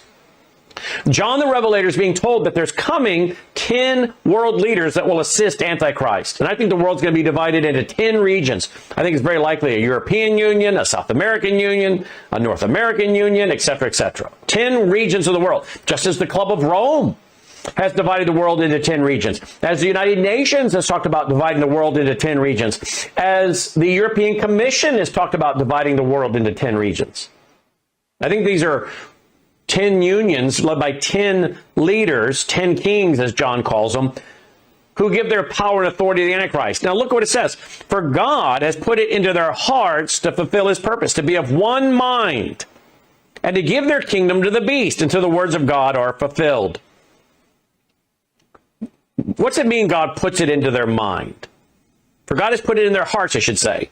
For God has put it into their hearts to fulfill his purpose, to be of one mind. In other words, God steps back. God steps back and lets them do what's already in their heart to do. Now we know that we have to go with the moral will of God versus his providential will. The moral will, his moral will. The moral will of God, which is found in the scriptures as a reflection of his character and nature, right? What he morally wants to see happen. But then there's the providential will of God, what he allows to happen. Look at James chapter 1, verse 13. James chapter 1, verse 13. Let no one say when he is tempted, I'm tempted by God, for God cannot be tempted by evil, nor does he himself tempt anyone. So God is not the author of evil. I don't care what your hyper-Calvinists say. They really change the character and nature of God so much that I believe many of your hyper-Calvinists worship a false God, just like the Muslims, just like the cults. The Bible says in James chapter 1, verse 13, that God doesn't tempt anyone. He's not the author of evil. He's not the author of chaos. Look at 1 John chapter 1, verse 5. This is the message which you have heard from him and declare to you, that God is light, and in him is no darkness at all. There's no darkness. There's no evil. He's pure. He's holy. The moral will, what God morally wills that we do. What God morally wills should happen on earth. Well, it's not, because we live in a sinful, fallen world. Man sinned, fell. Man fell into sin, the rebellion, original sin. Because one man, Adam, sinned, all have sinned. For all have sinned and fallen short of the glory of God. Isn't that what the Bible says? But one day this whole sin problem is going to be dealt with, as it's already been declared on the cross. It's finished. But it's going to come a time when God finally establishes his kingdom and ends this rule and reign of sin. And creation groans, it says in Romans, for that day. The moral will of God versus the providential will. That's what we're talking about. God's moral will and providential will explains how a holy God uses sinful man to accomplish his perfect will. See, folks, there's so much evil in the world, and I want you to understand tonight, there's a lot that God is restraining. He's not allowing to happen. But even the sinful things that are happening, don't be discouraged tonight. Don't be discouraged. God is even using the sinful choices of man that men chose to do. He's going to use them for his ultimate purpose. And this is really what's known as the doctrine of confluence or the doctrine of concurrence. That's a big word, I know. The doctrine of confluence or the doctrine of concurrence. Think of it like two streams that come together. For those of you living or have gone over the St. Croix Bridge, separating Hudson, Wisconsin from Minnesota, they're headed on Interstate 94, headed towards St. Paul. You cross over that St. Croix River, right? From Hudson, Wisconsin, you come over the bridge, and you look down, there's the St. Croix River. Well, you know if you go down river, what happens? I think it's in Prescott, Wisconsin. Downriver from the St. Croix a little bit, the St. Croix River merges with the Mississippi River. There's a confluence or concurrence as those two rivers come together as one. I've skied under that bridge several times. I've been in a ski boat and gone down to Prescott, Wisconsin, where the St. Croix River and Mississippi River converge. It's two rivers, if you will, two streams that come together. And that is really what goes on, folks, when it comes to the sovereign providence of God and man's free will. The sovereign providence of God and man's free will. Well, wait a minute, Brandon. What do you mean by the sovereign providence of God? Well, let's define some terms. What do I mean by God is sovereign? You ever watched a movie where someone under a king says, "Yes, my Lord," or "Yes, my sovereign"? Yes, my sovereign. Or "Yes, my Lord," right? What is that individual saying to the king? That the king is the supreme ruler. That the king has authority and power, total rule, right? That's what sovereign means. God is supreme ruler. God is all powerful. God has total rule. God is all powerful, sovereign. He can do as he wills within his character and nature. We see that, don't we? Matthew chapter 10, verses 29 to 31. Are not two sparrows sold for a copper coin? And not one of them falls to the ground apart from your Father's will, but the very hairs of your head are all numbered. Do not fear, therefore. You are of more value than many sparrows. He's all powerful. He's all knowing. He even knows the number of hairs on our head. A sparrow cannot fall that he doesn't notice it. God is sovereign. But then there's the word I use, providence, the sovereign providence of God. Well, what's the word providence mean? Providence, meaning God ordering what comes to pass. God ordering and directing our lives according to his will. God knows everything we're going to do and is aware of every detail. God is governing the world. Now, the Bible says in 1 John that Satan is the god of this world. But Satan is on a leash, folks. He can only do what God allows him to do. Remember when Satan had to go before God to ask permission to put Job through what he put Job through? And what did God say? Fine, but you can't touch him. You can't kill him.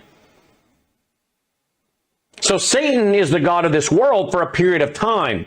But make no mistake, things are lining up for this massive conflict between Satan and God. And God's kingdom will come, Daniel 2 says. It will crush Satan's kingdom, and of God's kingdom there'll be no end. God wins. But the stage is now being set for this massive spiritual battle that's ongoing that will climax, crescendo, into the final judgment of Satan and Antichrist and the false prophet. So Satan's on a leash. God is sovereign. He's all powerful. He's ruling providentially, meaning he is ordering the things that come to pass. Do you know that our founding fathers, many of them, some of them who I would not call Bible-thumping evangelical Christians, some of them, they didn't believe in the virgin birth, they didn't believe in the miracles, they didn't believe in the deity of Christ. Some of them were definitely skeptics in many regards, agnostics, or I should say more into Gnosticism, or various belief systems, not what Bible-believing evangelical Christians believe. But while they were basically believed in God, they questioned some of the Christian fundamentals. Not all of them. Some of them were devout Christians. But even those that questioned, like the deity of Christ, the virgin birth, etc., they understood that God providentially rules in the affairs of man. Meaning they didn't believe God just wound the world up and walked away. They believe he is providentially ruling in the affairs of man. And he is. Is not God moving and ordering what has come to pass in your life? Can you not see it? That's the thing about providence, folks. You don't generally see it when you're going through it, but you see it when you look back and you say, wow, there's no way I could have orchestrated all those things. All of these things God was doing in my life, some of them I didn't like. But isn't that what Romans says? We know that all things work together for good to those who love God, who are called according to his purpose. I didn't like it at the time, but now that I look back, I see what God was doing. He was using some unpleasant things in my life that have come to pass, maybe some of my own sinful choices. He was even using my own sinful choices to providentially lead and direct me. Or he was using what other people were doing to me. Some bad things happened to me at the hand of other people. Some people were not acting right. They were actually sinning against me. But God used the sinful choices of others to impact my life to get me where he wanted me. Or maybe some things just start happening randomly. You meet someone. I'll give you an example. My wife. I was thinking about my wife even when I was in elementary school. I knew the kind of person I wanted to marry. I knew I wanted to marry someone that was blonde, blue-eyed, tan. I wanted to marry this all-American, beautiful, beautiful gal. And you know what? God gave me the desires of my heart. And it's quite remarkable when I look at how providentially God orchestrated my wife's path and my path that we should meet and be married. And my wife and I have been married almost 35 years this February of 2026. And we've done over 300 Worldview Weekend rallies together around the country. We started Worldview Weekends in February of 1993. And the things that God has providentially allowed us to do, we look back now and we say, there's no way we could have ever orchestrated these things to bring us where we are today with Worldview Tube and Worldview Radio and all we're doing. Even the fact that I have a son, Logan, who God gave us, who we were not planning on having any more children. We had 2, and we had a couple miscarriages, eventually 3 miscarriages. And we thought we were done. And then all of a sudden we have this surprise that's Logan. And Logan comes along, and Logan, by God's providence, because he's all powerful and he can create what he wants in regards to that which is consistent with his character and nature, and he chooses to sovereignly give us, because he's all powerful, a son with the abilities that Logan has when it comes to technology to help me when he becomes 17 to start working with our organization. I remember the day I said to him, and it was a December break from school for him. And I said, I've ordered an iMac, and I'm going to teach you to post-edit television. You may love it, you may hate it, but you're going to learn to do it. If you hate it, you don't have to do it. If you love it, it may be a career. Well, little did I know, this young man had a natural God-given ability for TV editing, producing, and then he knew how to run all of these cables and wires and all this stuff he does that I'm like, wait a minute, where did this kid come from? How does he know how to do all this? God, in his sovereignty and in his providence, gave me a 3rd child, aside from the 3 that miscarried, gives me, so I have 6 kids altogether, gave me a 3rd child, Logan, that has all these abilities to help take our Worldview Tube to the next level. That's providence. I had no control over that. We weren't expecting another child, and we certainly weren't expecting a son that had all these abilities. My wife, the fact that we met, God orchestrated those things. I remember the day that my father told us, sitting in Northern Virginia at the dinner table, he worked for the government, he was being asked to take a transfer to Minnesota. Everybody was excited. I remember my other 2 siblings were like, great, let's go to Minnesota. I mean, I guess all we knew about that was Little House on the Prairie. But I'm like, I don't want to go to Minnesota. I like living in Northern Virginia outside of D.C. I wasn't for that. But we went.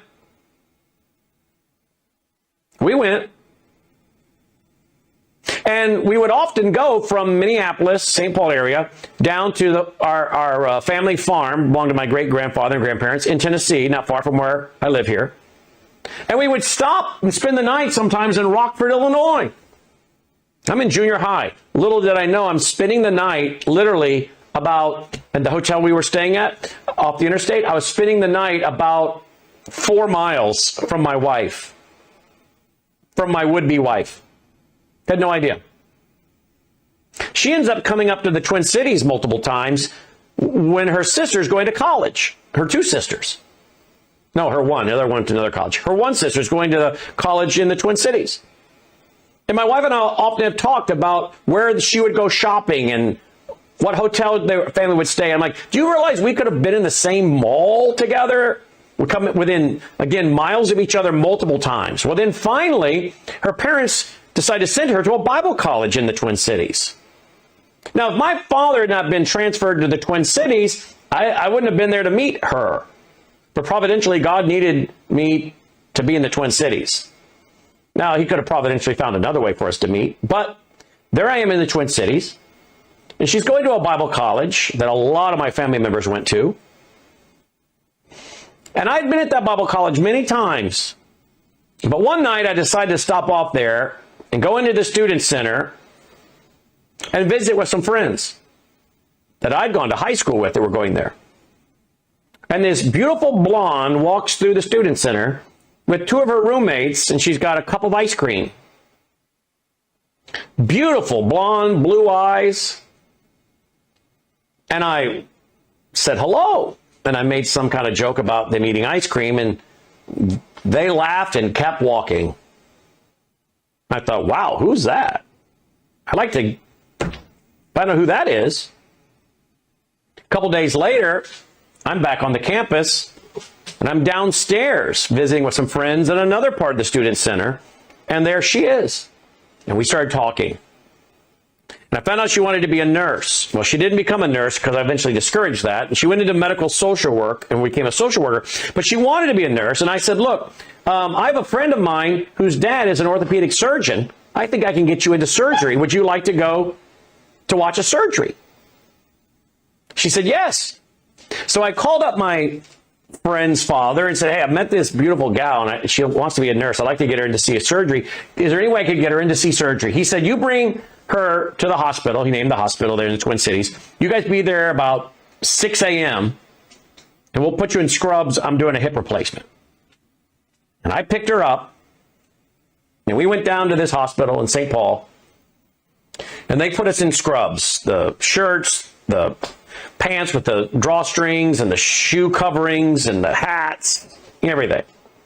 And we stood there and we watched a complete hip replacement of this lady in her 80s, I guess.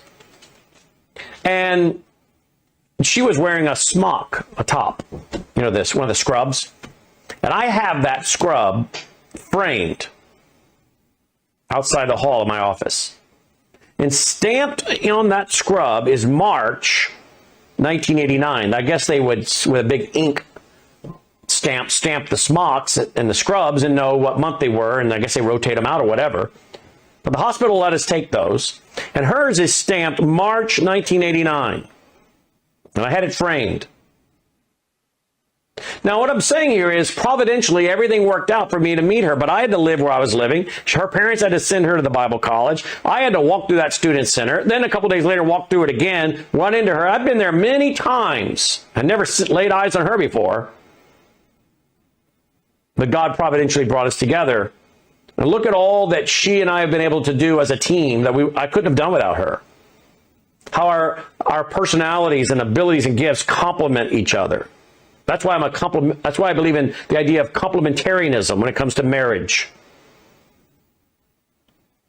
All these things happen providentially. I had zero control over. That's providence. And I could sit here and tell you one story after another of providence. God ordering what comes to pass. And sometimes we see bad things happen and we realize later, whoa, that had to happen. God allowed that to happen because he needed this.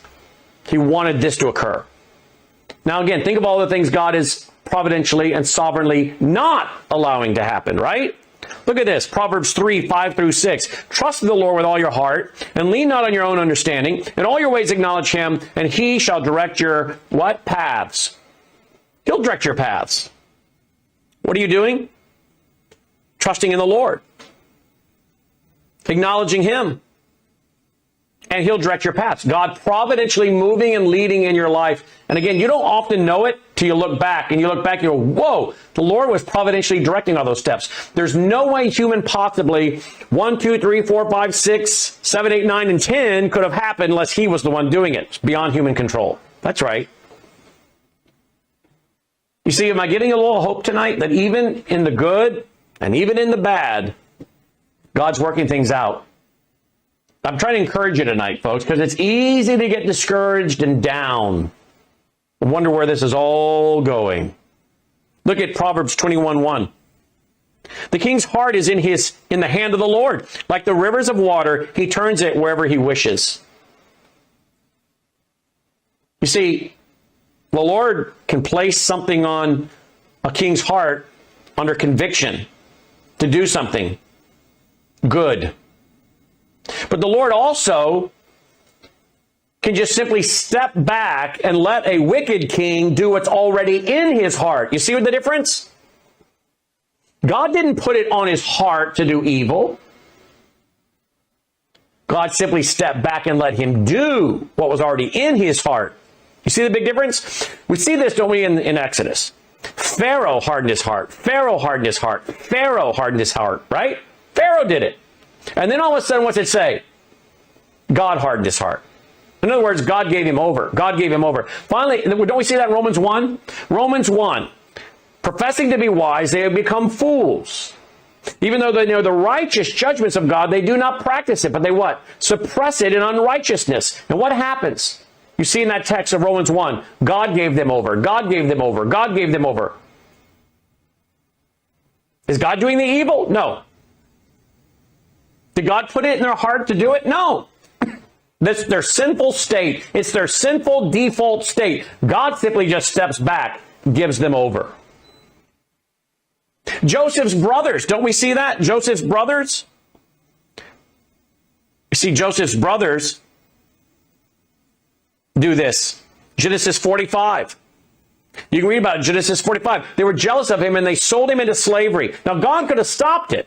But God stepped back. He let do what was in their heart, their jealousy toward Joseph. They threw him in a pit, and then they sold him into slavery. And then we find out in Genesis 45, his brothers come to Egypt and find God has brought him there.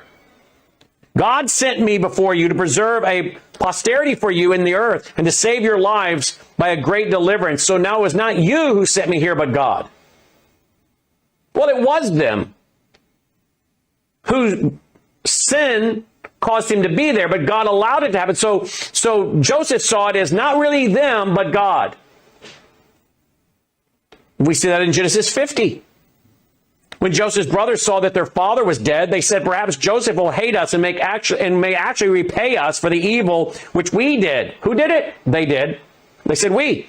So they sent messengers to Joseph saying, before your father died, he commanded saying, thus you shall say to Joseph, I beg you, please forgive the trespasses of your brothers and their sin, for they did evil.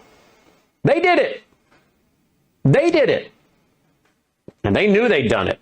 It was their evil. It was their sin. What did Joseph say to them? Do not be afraid, for I am in the place of God. In other words, am I not where God wants me?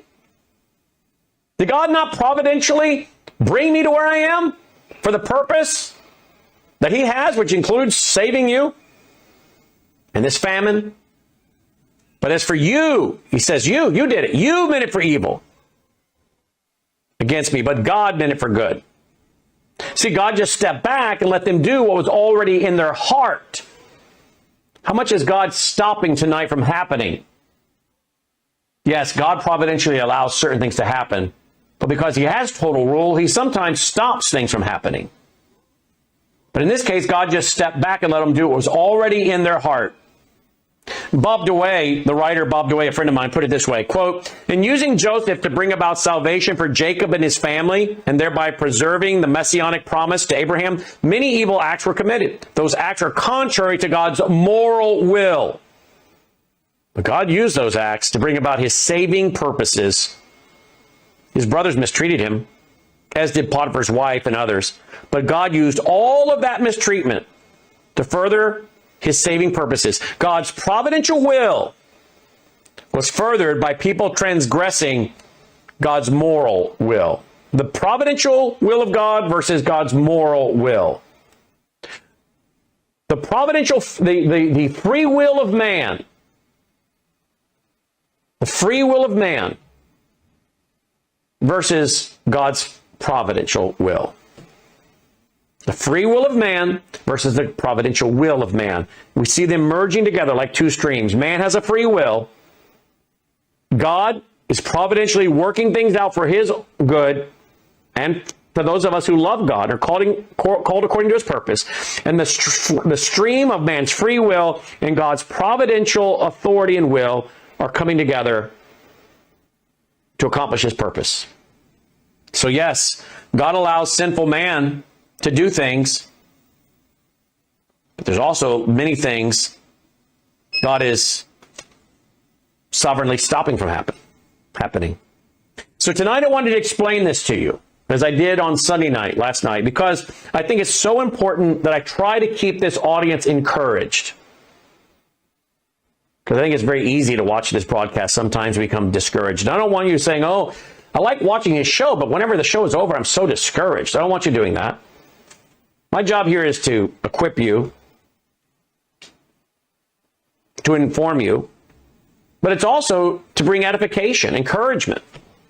So I want you to understand tonight how God's moral will and his providential will actually can work together. How the free will of man and God's providential will can work together. And God is not the author of evil. He's not the author of confusion. No one can say, I'm tempted by God. Why is there so much evil in the world? Because we live in a sinful, fallen world. Maybe the question shouldn't be, why has God allowed so much evil? Maybe, again, the statement should be, aren't we thankful for all the evil God has stopped? Maybe the statement or question should be, aren't we thankful that Jesus Christ provided a way for us not to be judged eternally because of the sinful state of man? Isn't that interesting? A lot of people say, well, why does God allow so much evil in the world? Well, you just found out. He didn't want to create robots. He gave man a free will. But he also, even though there's so much evil in the world, provided an escape. And he provided eternal escape from the consequences of sin. Isn't it interesting? People say, well, why does God allow so much evil in the world? Why don't they ask this? Well, why did God send his son, Jesus Christ, to save us from our sins? Why would he do that? You know, it's interesting the questions man asks, isn't it? Their questions really aren't often questions. They're loaded questions for condemnation to war against God. Why would you want to war against the one who gave you a free will, but at the same time laid down his life as a ransom for sinners to save you from the fallen state and nature of man, transgressing the law and character and nature of God? Yep. Man's free will and God's providential will. Yep, there's a lot of evil in the world, and God allows it. He steps back and allows man to do what's in his heart. And it's going to get a lot worse, because at some point the restrainer is going to stop restraining, and the evil is going to come like a flood. And that's what's called the tribulation. But also remember tonight, God has restrained a lot of evil from happening. And you know what? I think when we get to heaven, we're going to find out how much the Lord spared evil from occurring to us. How many things could have happened and were set to happen, but God providentially intervened and stopped it in your life, in my life. I think we'll be shocked. And many of you have stories. Like, I'll give you one real quick. When Logan was born, they rushed in with an emergency C-section because he wasn't moving. He wasn't coming down the birth canal. We had a very good doctor. Very good doctor. That was providential that we had this doctor. He delivered all three of our kids. But he said, nope, we're going into emergency C-section. And we rushed down the hall, and I was in there. And they did the C-section and pulled him out, and the cord was wrapped around his neck twice.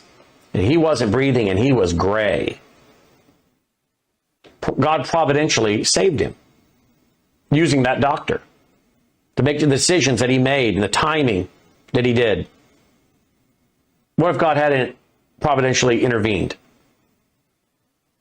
And many, many, many of you tonight are thinking right now about all the things that almost happened in your life, but something remarkable happened and spared your family the consequences and the tragedy. That's God providentially working. How many of us have been in near-death experiences? And you can't believe you survived. Well, we had a motor coach that blew out the left front tire of the driver while I was driving down in a ditch and up the other side going the wrong way on the interstate. We should have all been dead. God providentially intervened again. Over and over, folks.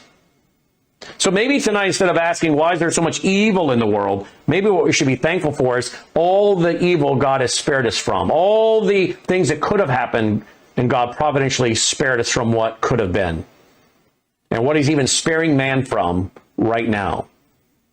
What he rightfully deserves to do to America. Right? But globally, the stage is being set for the sinful choices of man to be used to eventually bring a great battle. The Bible talks about it. Psalm chapter 2, the kings of the earth conspire against God. A great battle between God's kingdom and Satan's kingdom. And God is providentially allowing these things to come to pass to set the stage for that battle that's coming. And aren't you thankful the Bible's very clear that Satan loses that one? And God's kingdom is forever and ever. God's moral will and his providential will. The free will of man and the providential will of God. I hope that gives you context of what's happening and why. So when you watch the news, you see what's happening in America and around the world, you have a little more understanding. And I think, well, you know what that does? I think a lot of this, what I'm teaching tonight, brings peace. It brings peace because God is sovereign. He's in total authority. God's not caught by surprise. He is providentially orchestrating and ordering the things that come to pass. Sometimes he just steps back and he lets evil man do what he's doing. But he has a purpose in letting them do it. Other times he's stepping up and saying, you're not going to do that. Sorry. So hopefully that lets you sleep a little better tonight. I know it helps me sleep better. We'll be right back after this break.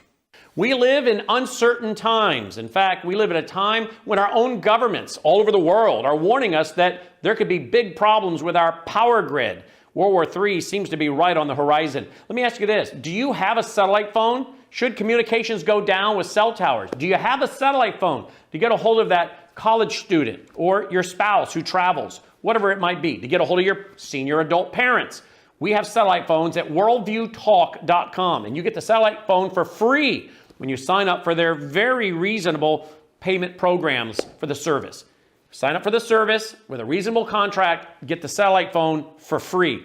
Worldviewtalk.com. You'll also find they have, well, what I now have, which is a solar generator. Yeah, I have a gas generator, an LP propane generator, but what if that goes down? I want to back up to my backup. So I now have a solar generator as well. You'll find them at worldviewtalk.com. Check it out today, worldviewtalk.com.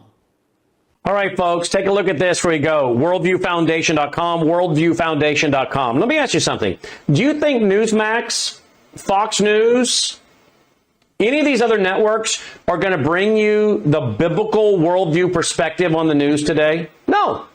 Are they going to stop and spend 30 minutes or more, as I did tonight, explaining to you very important Christian truths to help you understand the times, to help you have peace, to help you sleep better at night, knowing about God's providential, sovereign authority and rule, the sovereign providence and will of God? No, they're not.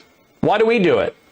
Because I realize that I have an obligation to not only bring you news and information, but to bring you encouragement, to equip you, to edify you. If, as I said earlier in the broadcast, if everything we did was about politics, I would hate doing this job. Because what we're learning is it really doesn't seem to matter who's president. The deep state keeps rolling on, getting the job done, day in and day out. And if I had to put my hope and trust in man or a political system, and that was my job every day, was to try to tell you, like they do at Fox News, the left is bad, the right is great, the left is bad, the right is great, and try to be a mouthpiece for whatever administration or political member of House or Senate or the governor or whatever it is, be their mouthpiece, when you know this isn't something you should be promoting. You know you should be disagreeing with them, but you can't because you're basically a paid actor. Man, if I had to do that and be a political shell for these people, what a miserable existence in life. We don't do that here. We present the truth. whether people like it or not. And most of our audience loves the truth. They don't want to be deceived. But more than that, many of them that watch this broadcast want to understand it from God's perspective as revealed in the Bible. What's interesting is we have a lot of people that will email us and say, I'm a humanist. I'm a New Ager. I'm an atheist. I'm agnostic. But I love watching your program because I want to know what real Christians think about the issues of the day. I want to try to understand if you guys might be right. I want to know what the Bible says because I find it very fascinating how you talk about these things through the lens of the Bible, and they find it interesting. And sometimes they don't agree. No, they don't. Other times they're like, that makes perfect sense. You know, isn't that what Paul did on Mars Hill? He presented the truth. Some said, we believe, and they were converted. Others said, we don't believe. They walked off. Others said, hey, you know what? We'd like to hear more of this later. Can we hear more of this?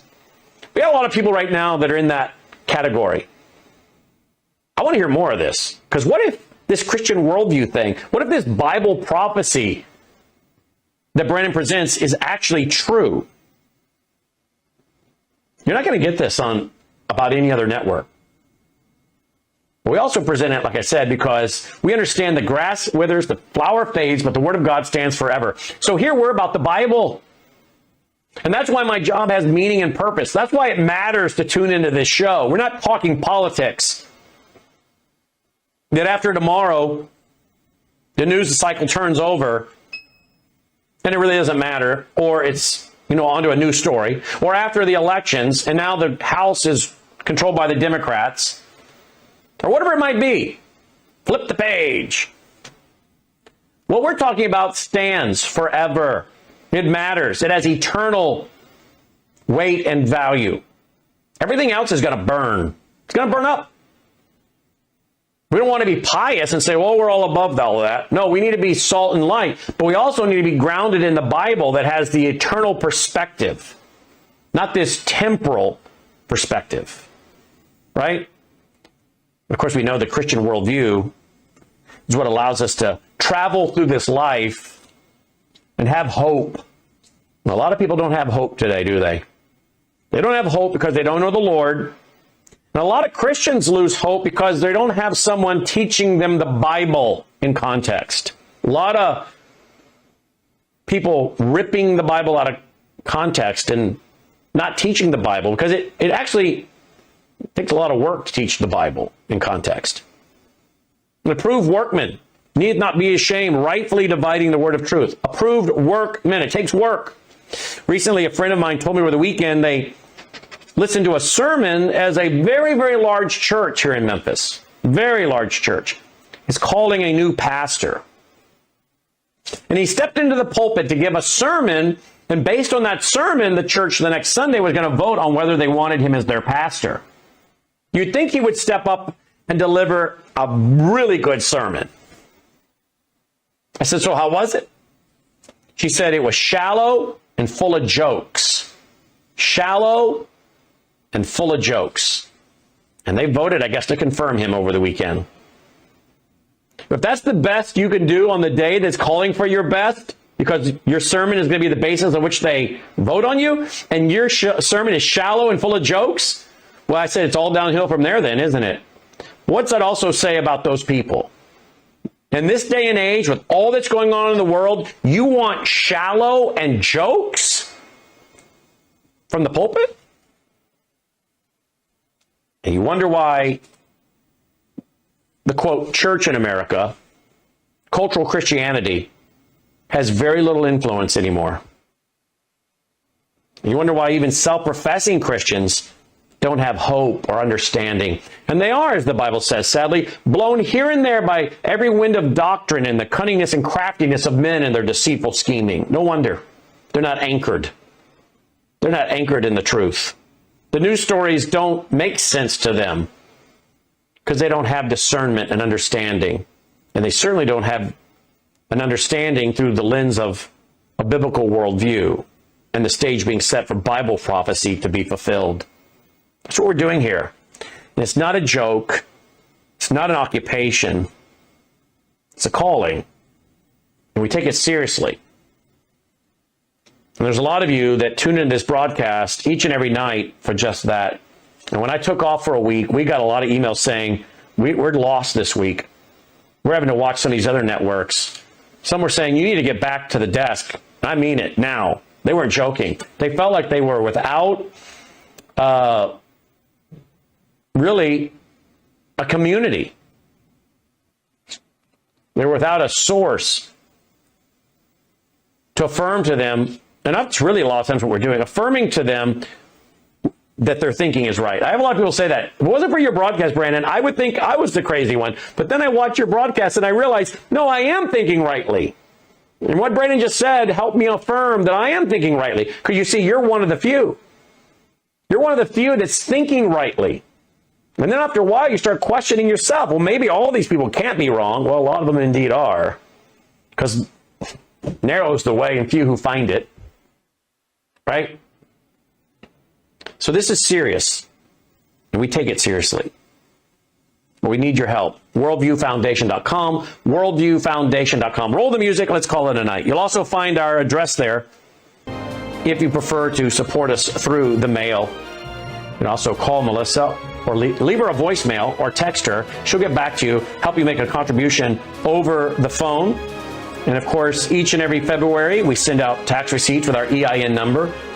Our foundation is our church. We do a Sunday night church service on Sunday nights, 8 p.m. Central, 9 Eastern. If you missed last night's, which I just gave you a little bit of it tonight, find it all at worldviewtube.com, absolutely free of charge.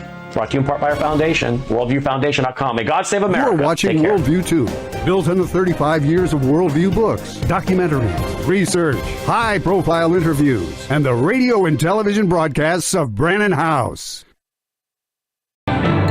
Faith, spiritual values, moral issues, government, economy, education, work, responsibility. What we think about these depends on our worldview. Now, VCY America presents Worldview Radio with Brannon House. And welcome. Glad you are with us on this July 14th, 2025. I'm going to be joined by Olivier Melnick here in just one moment. Whoa, what was going on at the Turning Point USA conference over the weekend? That was a little odd, was it not? It seemed like a little bit of anti-Semitism, maybe. A lot of speculation. A lot of people wanting to accuse Israel of the Epstein files. Did you guys see that? A lot of folks this weekend very upset on social media with Turning Point USA Charlie Kirk. I heard some people were walking out. But we'll get to the bottom of some of this today with our guest, Olivier Melnick, who, again, we've all been warning about this massive rise of anti-Semitism. Now, I want to warn you again. Last week, I said to you guys, my connection to Israel is not political. It's not economic. It's not governmental. My connection to the people of Israel, to the Jewish people on a global scale is spiritual. But if they have proof that Epstein was involved with MI6 or with Mossad and or the CIA, here's what I say. What's that have to do with every Jew on the planet, right? Let's say that it comes out that Jeffrey Epstein was an intelligence source, an operation by MI6, the CIA, and Mossad being Israel. I ask the question again. What does that have to do with America? What does that have to do with people of Great Britain? What does that have to do with Jews? Right? We know there's a deep state in Israel. We know there's a deep state in America. We know there's a deep state in the government of Great Britain, right? Do we say that every German on the planet, every person of German descent, every German in America is the most horrible of all people, bloodline, that they're, the scourge of the earth? Everybody that has German descent, which I think would be me too. I think I'm kind of a Heinz 57. Well, I'm a mixture of a lot of things. German, Scottish. But are we going to do that? No, nobody goes around saying, oh, the Germans, you know, they allowed Adolf Hitler to come to power, the Germans. Therefore, every German is somehow ruling the world, running the world, and is a scourge on the planet. No, everybody says, wait a minute, I'm sorry. Not every German was backing what was going on with Adolf Hitler. Not every German was for that. In fact, some Germans laid down their life to oppose it. And the same thing is true with our government. Look at how many evil things our own government, our own federal government has done. Our own federal government is so corrupt and so evil. In fact, you know, folks, let me just take a little rabbit trail here. The fact that we spend so much time dealing with the federal government in our private life, in our business life, in our corporate life, the fact that you and I spend so much time talking about the federal government shows you it is an unconstitutional system. The founders of this country never intended on the federal government to be doing 99% of what it's doing, number one, taking what it's taking. The federal government should not be coming up in our conversations.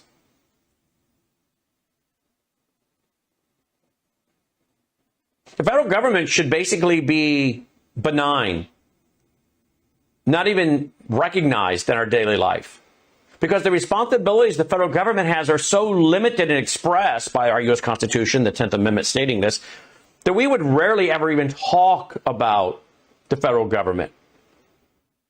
Very rarely, because we wouldn't even feel much when it comes to the federal government as far as their involvement in our everyday life. Our involvement would really be at the local level. Same is really true at the state level. We shouldn't even be really talking about much state government. It should all be pretty much concentrated at the local level. But there would be very limited state government and very limited federal government if we were following our state constitutions, our federal constitutions, our state constitutions, and the federal constitution. So that's the reality there. Now, we know there's a deep state in America that's done many horrible things. I mean, we still are missing 300,000 children in America that were trafficked by, apparently, according to whistleblowers, by the Biden regime. Children brought into this country, and now we don't know where they are. That's what government whistleblowers, others are saying. I mean, could we go on and on about the evils that our federal government has propagated? Does that make every American responsible for the behavior of their federal government, particularly when it's operating outside the bounds of its authority? You and I don't have a lot of control over the federal government. How, therefore, are we responsible for what the federal government does? The same is true with Great Britain. Do you think the average person in Great Britain has a whole lot of control over what their government does? What the MI6 is doing? Do we have any control really on what the CIA is doing in our country? No. The President of the United States doesn't even have control over most of the CIA. Do you really think they do? Because I think after they murdered a sitting president, John F. Kennedy, in Dealey Plaza in Dallas, I'm pretty sure that was all the proof we needed that we had a CIA not controlled by the president. Because I don't think he ordered his own assassination, do you? So let's assume it was the CIA. Let's assume that Epstein was working for the CIA, MI6, Mossad. That has nothing to do with the average American, the average person in Great Britain, and the average Jew. It has nothing to do with us. Are these people that stupid? Are these people that, in my opinion, were involved in this kind of talk this weekend at Turning Point USA, or anybody on social media or podcast, anywhere, talking about, well, you know, Epstein, he was an agent of Israel.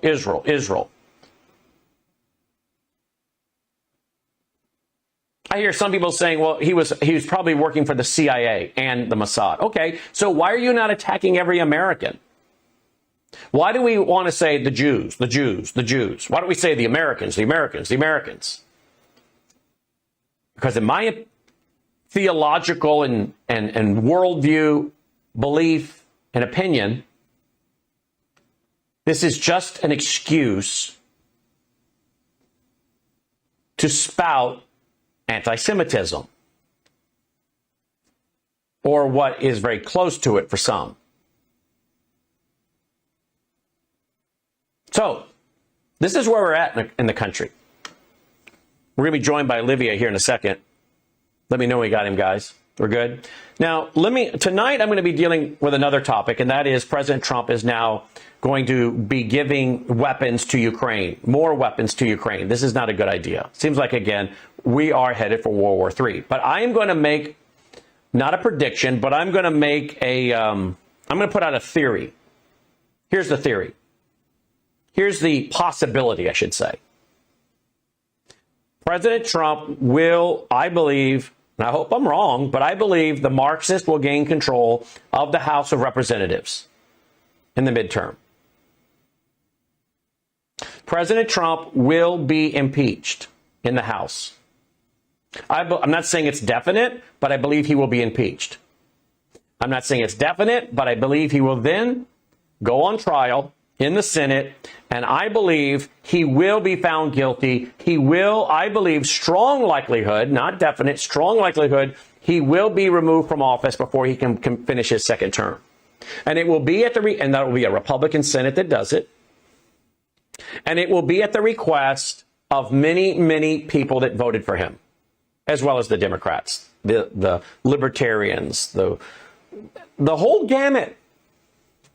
It'll be a large chorus of voices that are absolutely opposed to each other on everything, except for one thing. They want to see Donald Trump no longer to be president of the United States. Because you, I believe, are going to continue to see, unless there is a massive course correction, you're going to continue to see the MAGA movement disintegrate as it is now. And many people who will be feeling betrayed. Now, you can sit here and you can argue all day long, folks. It doesn't matter. Perception is reality to people. It's what they perceive. Okay, you can say, well, this and that, he's done this, he's done that, and that's all great and fine and well, and that's free to do. We're free to do that and have those kind of conversations. But perception is reality for most people. If they feel a certain way, if they believe something to be true over something else, and the scales are tipped in the direction of feeling as though they've been betrayed, whether that's the truth or not, maybe the scales equally balanced out would say, no, you didn't get everything you were promised, and there were some things that were not done that you were told would be done, some things that he said he wouldn't do, he did. But when you weigh it out, more good has been accomplished than negative. And maybe in a perfect world where there's equal weights and measures, that's what happens. If you're like, yeah, well, that's just the art of politics. You don't always get what you want, but you got a lot that you wouldn't have gotten under Kamala Harris. None of that matters, folks. None of that matters in the heat of the moment. And when there is factions, when there are factions, and there are psychops, psychological operations. So I believe it's very possible now with what we've seen coming out of President Trump, with why are we still talking about Epstein, with fueling up Ukraine with more weapons. I believe that there is going to be an increasing chorus. If indeed the Democrats take the House and he's impeached, there will be a lot of phone calls going to the Senate side. And there will be a lot of Republicans who are hearing from their own constituents saying, find him guilty. I think the probability of President Trump being impeached and then put on trial and found guilty and being removed from office are very high. That's where it stands right now. But everything changes. This November is still a long way off. A lot can happen. A lot can change. But unless there is a major, major course correction for the America First movement, I believe that's what's coming. And maybe that was the goal all along. Maybe the goal all along was to do this, and then the tech bros can put J.D. Vance in power. Peter Thiel and the rest of the tech bros can have J.D. Vance as president. Question mark. Very interesting times. Last night I was completing the study of Revelation chapter 17. I hope you caught it. If you didn't, it should be up online now still for you to watch again, right, Logan, at worldviewtube.com. Hopefully it's up there. Is it, Logan? It will be soon. Because I did a lot last night on Revelation 17 and related to the fact that God has put it in their heart or their mind, to put in their hearts to be of one mind. The 10 world assistants, God puts it in their heart to be of one mind and give their power and authority to the beast. Does that make God the author of evil? No. Of chaos? No. Does God providentially lead? Absolutely. The moral will of God versus his providential will. We'll be right back. I'll tell you one little quick story. We had a Worldview Weekend client who lived in California, lost their house. Very wealthy guy. He didn't use Bitcoin. He came over here, drove to Arizona with $286,000 worth of his gold because he had no money and no house available. His bank was shut down because he couldn't have access to his bank account. Was this during the fire? Was this during the fires? During the fire. Didn't have his driver's license. He lost it. The state wouldn't give him a new license because he had no active mailing address. Real mess. So he came to Arizona to buy a house. He's moving everything over. He said, the only thing I got in my possession that I can get liquid with right now is my gold. I gave him a check for $286,000, and guess what? I didn't need his social, his driver's license. Sort of smiled, and I said, you know, I know you and Brandon talked about how this worked, but boy, this is great. I feel good. I got my money. Nobody bothered me, and I'm protected, and it's private. Just simply go to worldviewgold.com, fill out the form, worldviewgold.com.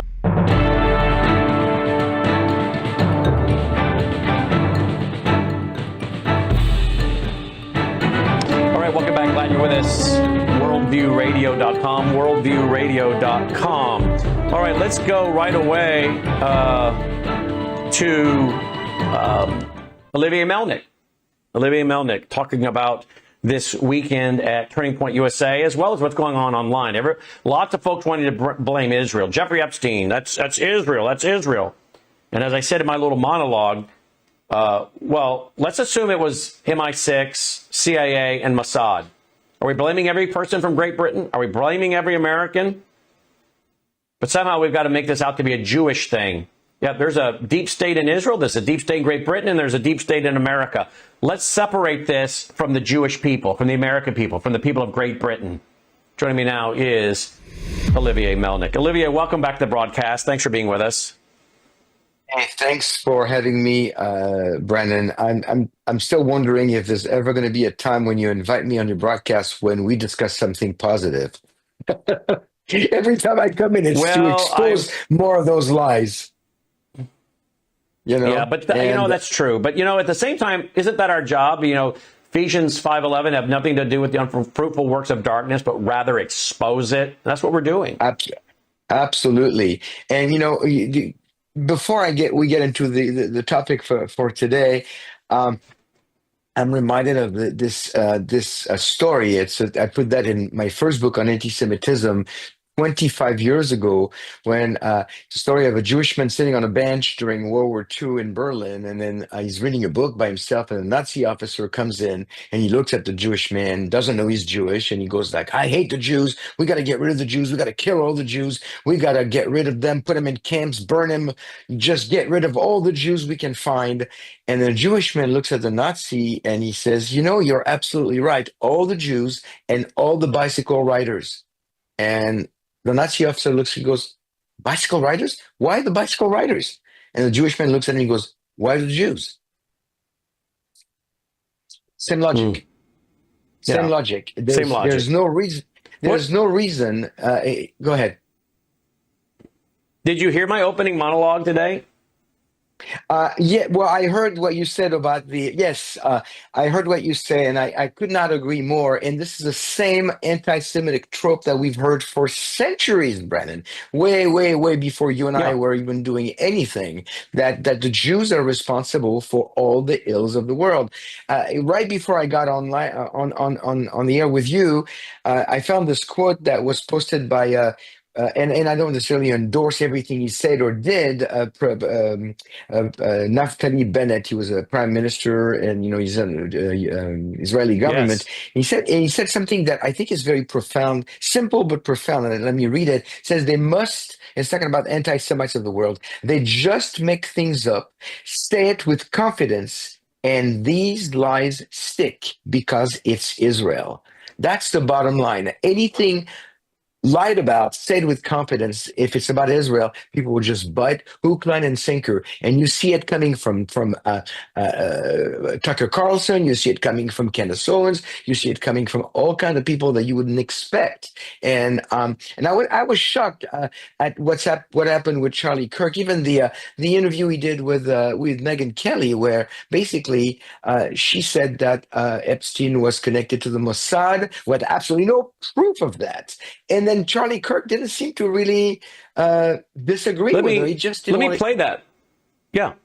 Let me play that. Let me play that audio, guys, because we actually have that audio. Let me. I don't know. It just went away. Where'd it go? I don't know how that happened.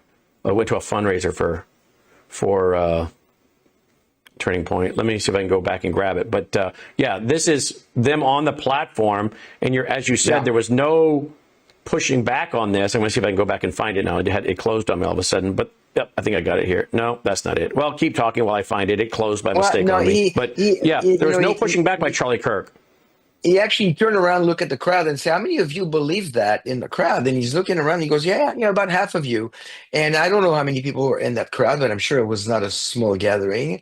And it's kind of scary that even at a gathering, Charlie Kirk is supposed to be a Christian conservative. You're thinking like most of the people are going to disagree with that blood libel trope about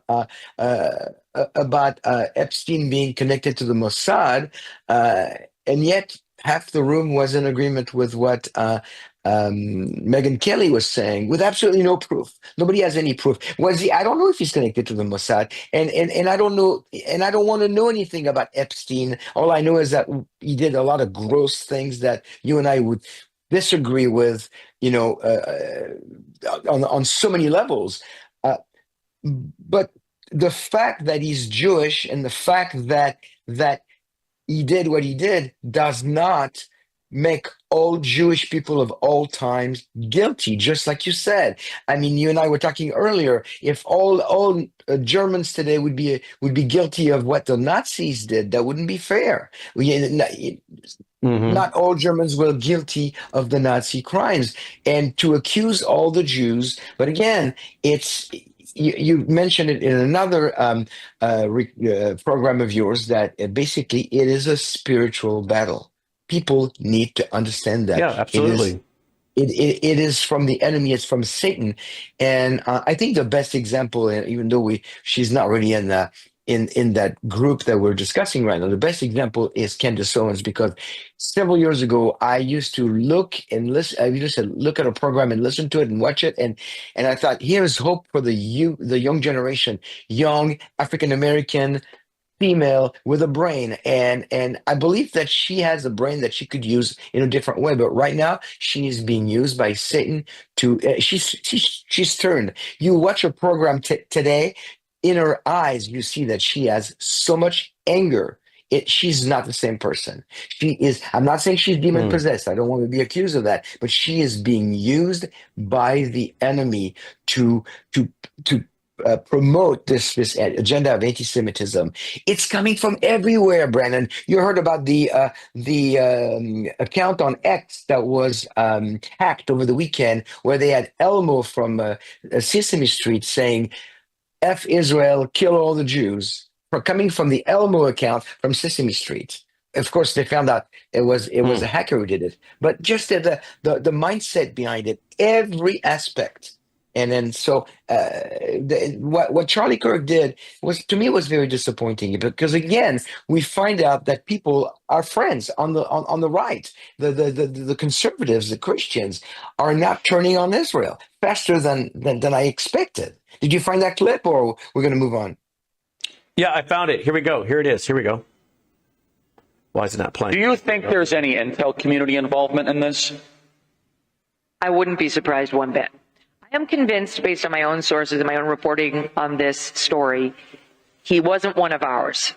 So he was an American, which leads basically three options: MI6, Saudi, or Mossad. Yep. Which one would you choose? I guess Mossad, given his connection to Ghislaine Maxwell.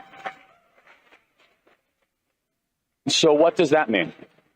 Well, I mean, it's possible that that's the reason everything's getting buried, that there is some treasure trove, and it's... All right. Okay, but I noticed they left out the CIA there, Charlie. Why'd you leave out the CIA, Charlie? Let me just tell you something, guys. This is totally my opinion. I think you guys might be shocked to find out how much of the conservative movement is really all fake. All fake. By the way, a lot of the pro-family Christian movement's fake. I'm going to share something with you tomorrow, a breaking story tomorrow that's one of the most important stories in the last 12 months. One of the most important stories in the last 12 months that I'm going to break for you here tomorrow. And you're going to be shocked. Maybe you won't be. Some of the people involved. But I'm telling you right now, so much of what you see, I believe, is meant to manipulate people. And if we really knew who was behind different groups and funding them, well, we would say, well, of course, they're being promoted and funded by this group and that guy and that guy and that gal and that group. And we know what their worldview and their ideology and their agenda is. Be very careful, folks. I believe, well, here again, I ask, Olivier, why did Charlie Kirk only want to mention Saudi Arabia and Mossad and MI6? Why didn't he want to mention, or Israel, I should say? Why didn't he want to mention the CIA there at all? Olivier? Because every time there is a problem in the world, the fingers are pointing at Israel for all the ills of the world. It's not going to change, Brennan. It's only going to get worse until Jesus returns. It's not going to change, but it's going so fast. And what really scares me even more is, on my own programs, on my own posting at Shalom and Messiah on YouTube or different platform, and the other things that I research and read and watch, it is the plethora of toxic comments on those videos. Very few people are upset. It's mostly comments of people saying, yeah, it's right, and it's about time, and they're just jumping in the bandwagon, and they're just going like, yeah, let's hate the Jews together. This normalization of anti-Semitism, I can't keep up with it, Brandon. It's going faster than I thought. It's several times a day now, and that things happen, and it's becoming trendy. People are looking forward to express their anti-Semitism. I can't believe I'm even saying this. It used to be under the carpet. It used to be, other names. People say, well, I'm not anti-Semitic. I'm anti-Zionist. I'm anti-Israel, which is the same, by the way. It's a big lie. But now people are emboldened. I think October 7th really opened the Pandora's box of anti-Semitism, and it's out of control.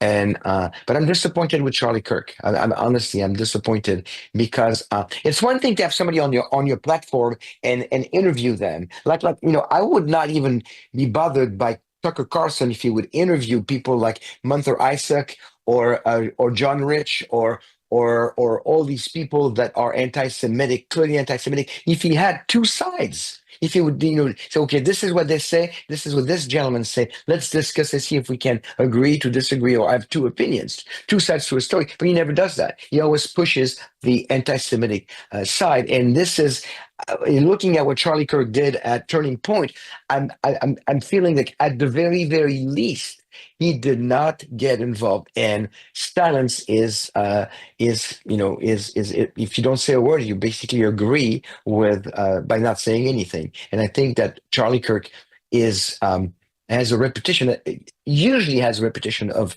speaking up and promoting the truth. I've seen him and heard him many times. He failed on that one. Here is, as you said, Naftali Bennett. As former Israeli prime minister with the Mossad having reported directly to me, I say to you with 100% certainty The accusations that Jeffrey Epstein somehow worked for Israel or the Mossad during a blackmail ring is categorically and totally false. Epstein's conduct, both the criminal and the merely despicable, had nothing whatsoever to do with Mossad or the State of Israel. Epstein never worked for the Mossad. This accusation is a lie being peddled by prominent online personalities such as Tucker Carlson, pretending they know things they don't. They just make things up, say it with confidence, and these lies stick because it's Israel. That's right. There's a vicious wave of slander and lies against my country and my people, and we just won't take it anymore, end quote. Some are saying that they think that Tucker Carlson may be laying the foundation to run for president. I find that, laughable. Anybody can run for president, but... Well, if he runs for president, maybe he wants to have Candace Owens as his vice president. Yeah, they could have Ebony and Ivory, Michael Jackson and Paul McCartney as their campaign theme music. We'll be right back. News is moving faster than ever, and so are we. Worldview Tube brings you 24/7 live stream coverage and now real-time alerts when it matters most. Once you have the Worldview Tube app installed, exit the app and navigate your way to Settings.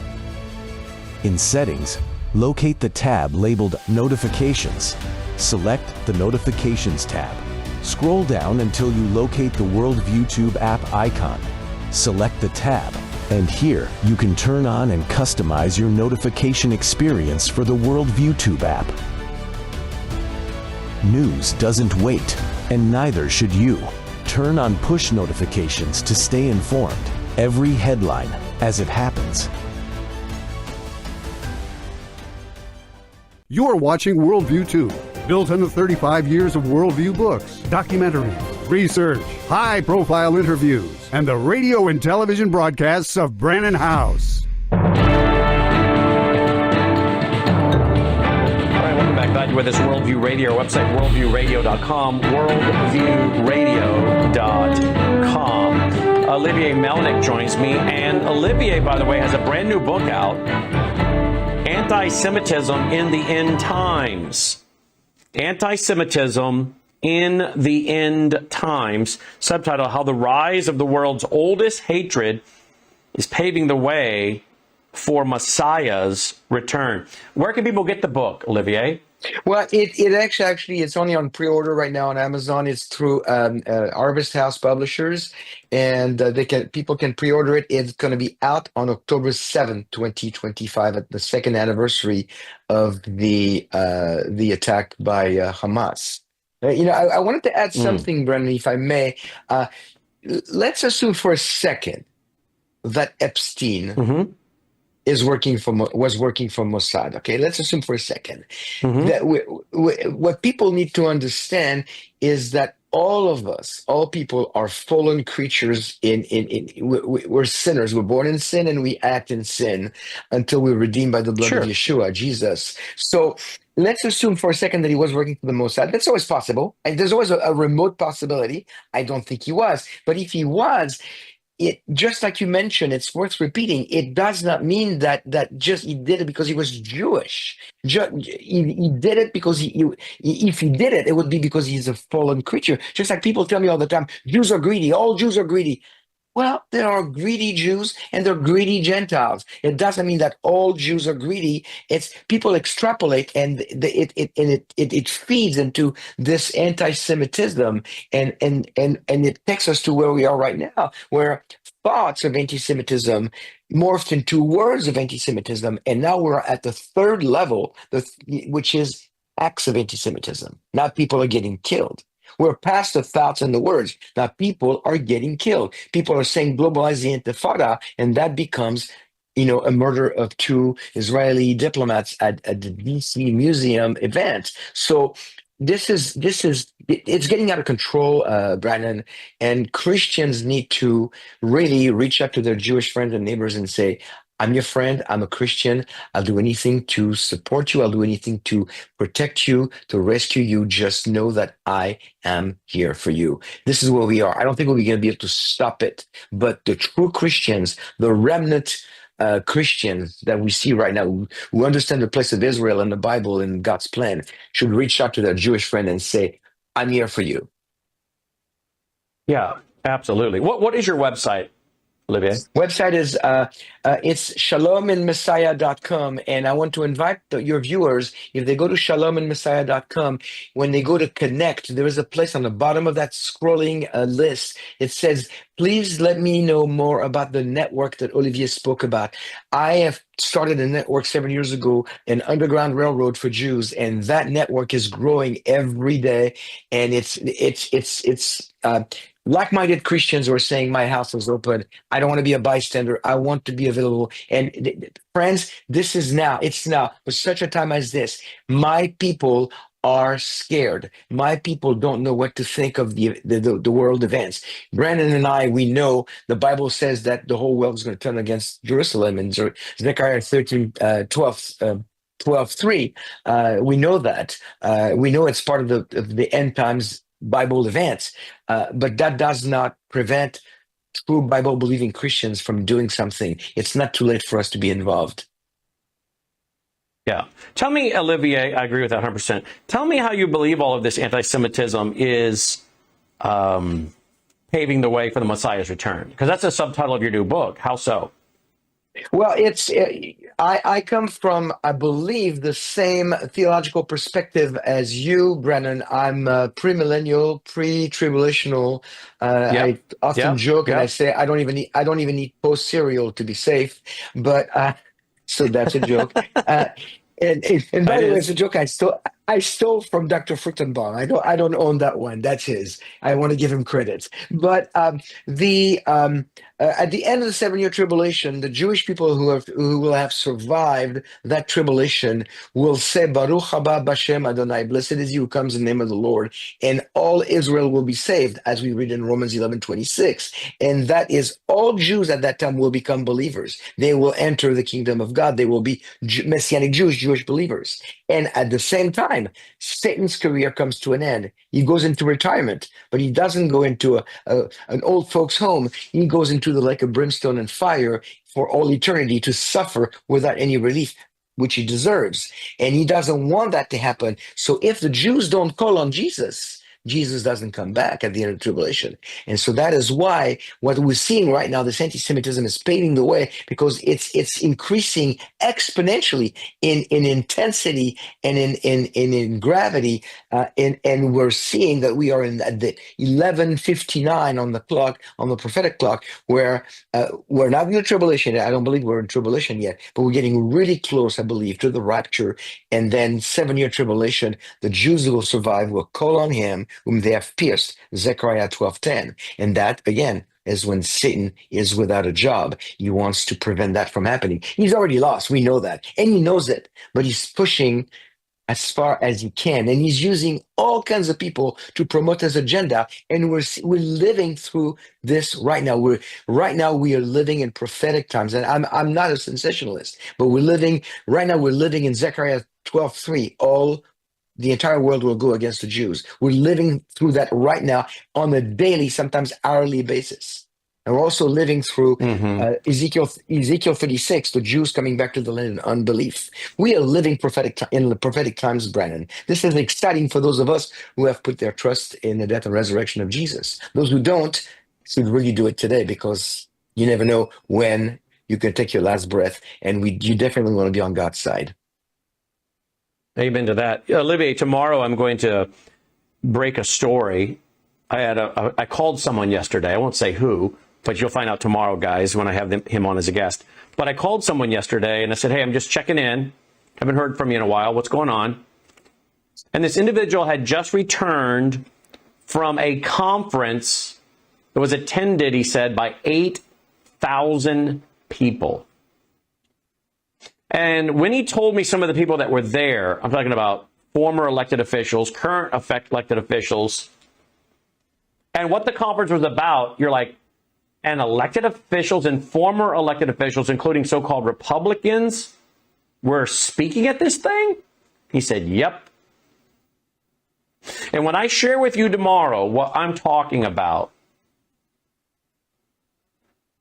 you're going to, I think, say with me, as I did to this individual I was talking to, who will be my guest tomorrow, this is perhaps one of the biggest stories in the last 12 months that I've heard from a religious, spiritual, end-time scenario. It's going to make a lot of you go, well, yeah, of course. Oh, wow. And it's going to make a lot of the things that I've been saying here for the last multiple years cause you to say, okay, these things that House has been talking about from the Bible, and even some of the people in history he's been quoting who said what their goal and objective was, that sounded conspiratorial, is now clearly actually happening in the mainstream.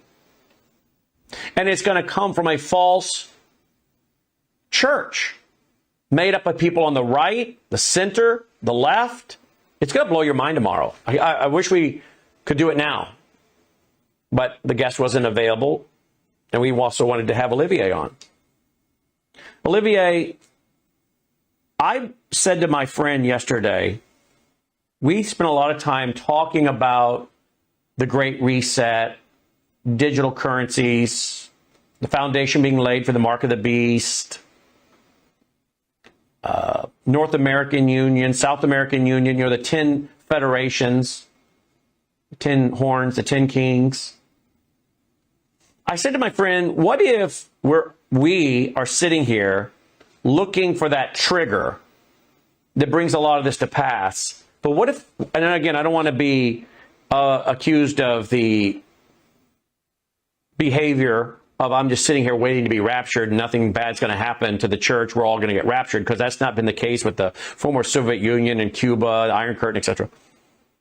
But what if for so many of these issues, the trigger is the removal of the church and the restrainer that stops restraining? I'm starting to wonder if some of the things that a lot of us are concerned that might happen while we're here, the whole thing that would trigger it all will be the removal of millions and millions and millions of people. The global collapse is going to happen when planes are falling out of the sky, cars are crashing, buses are crashing, when economic people are missing, political people are missing, police are missing,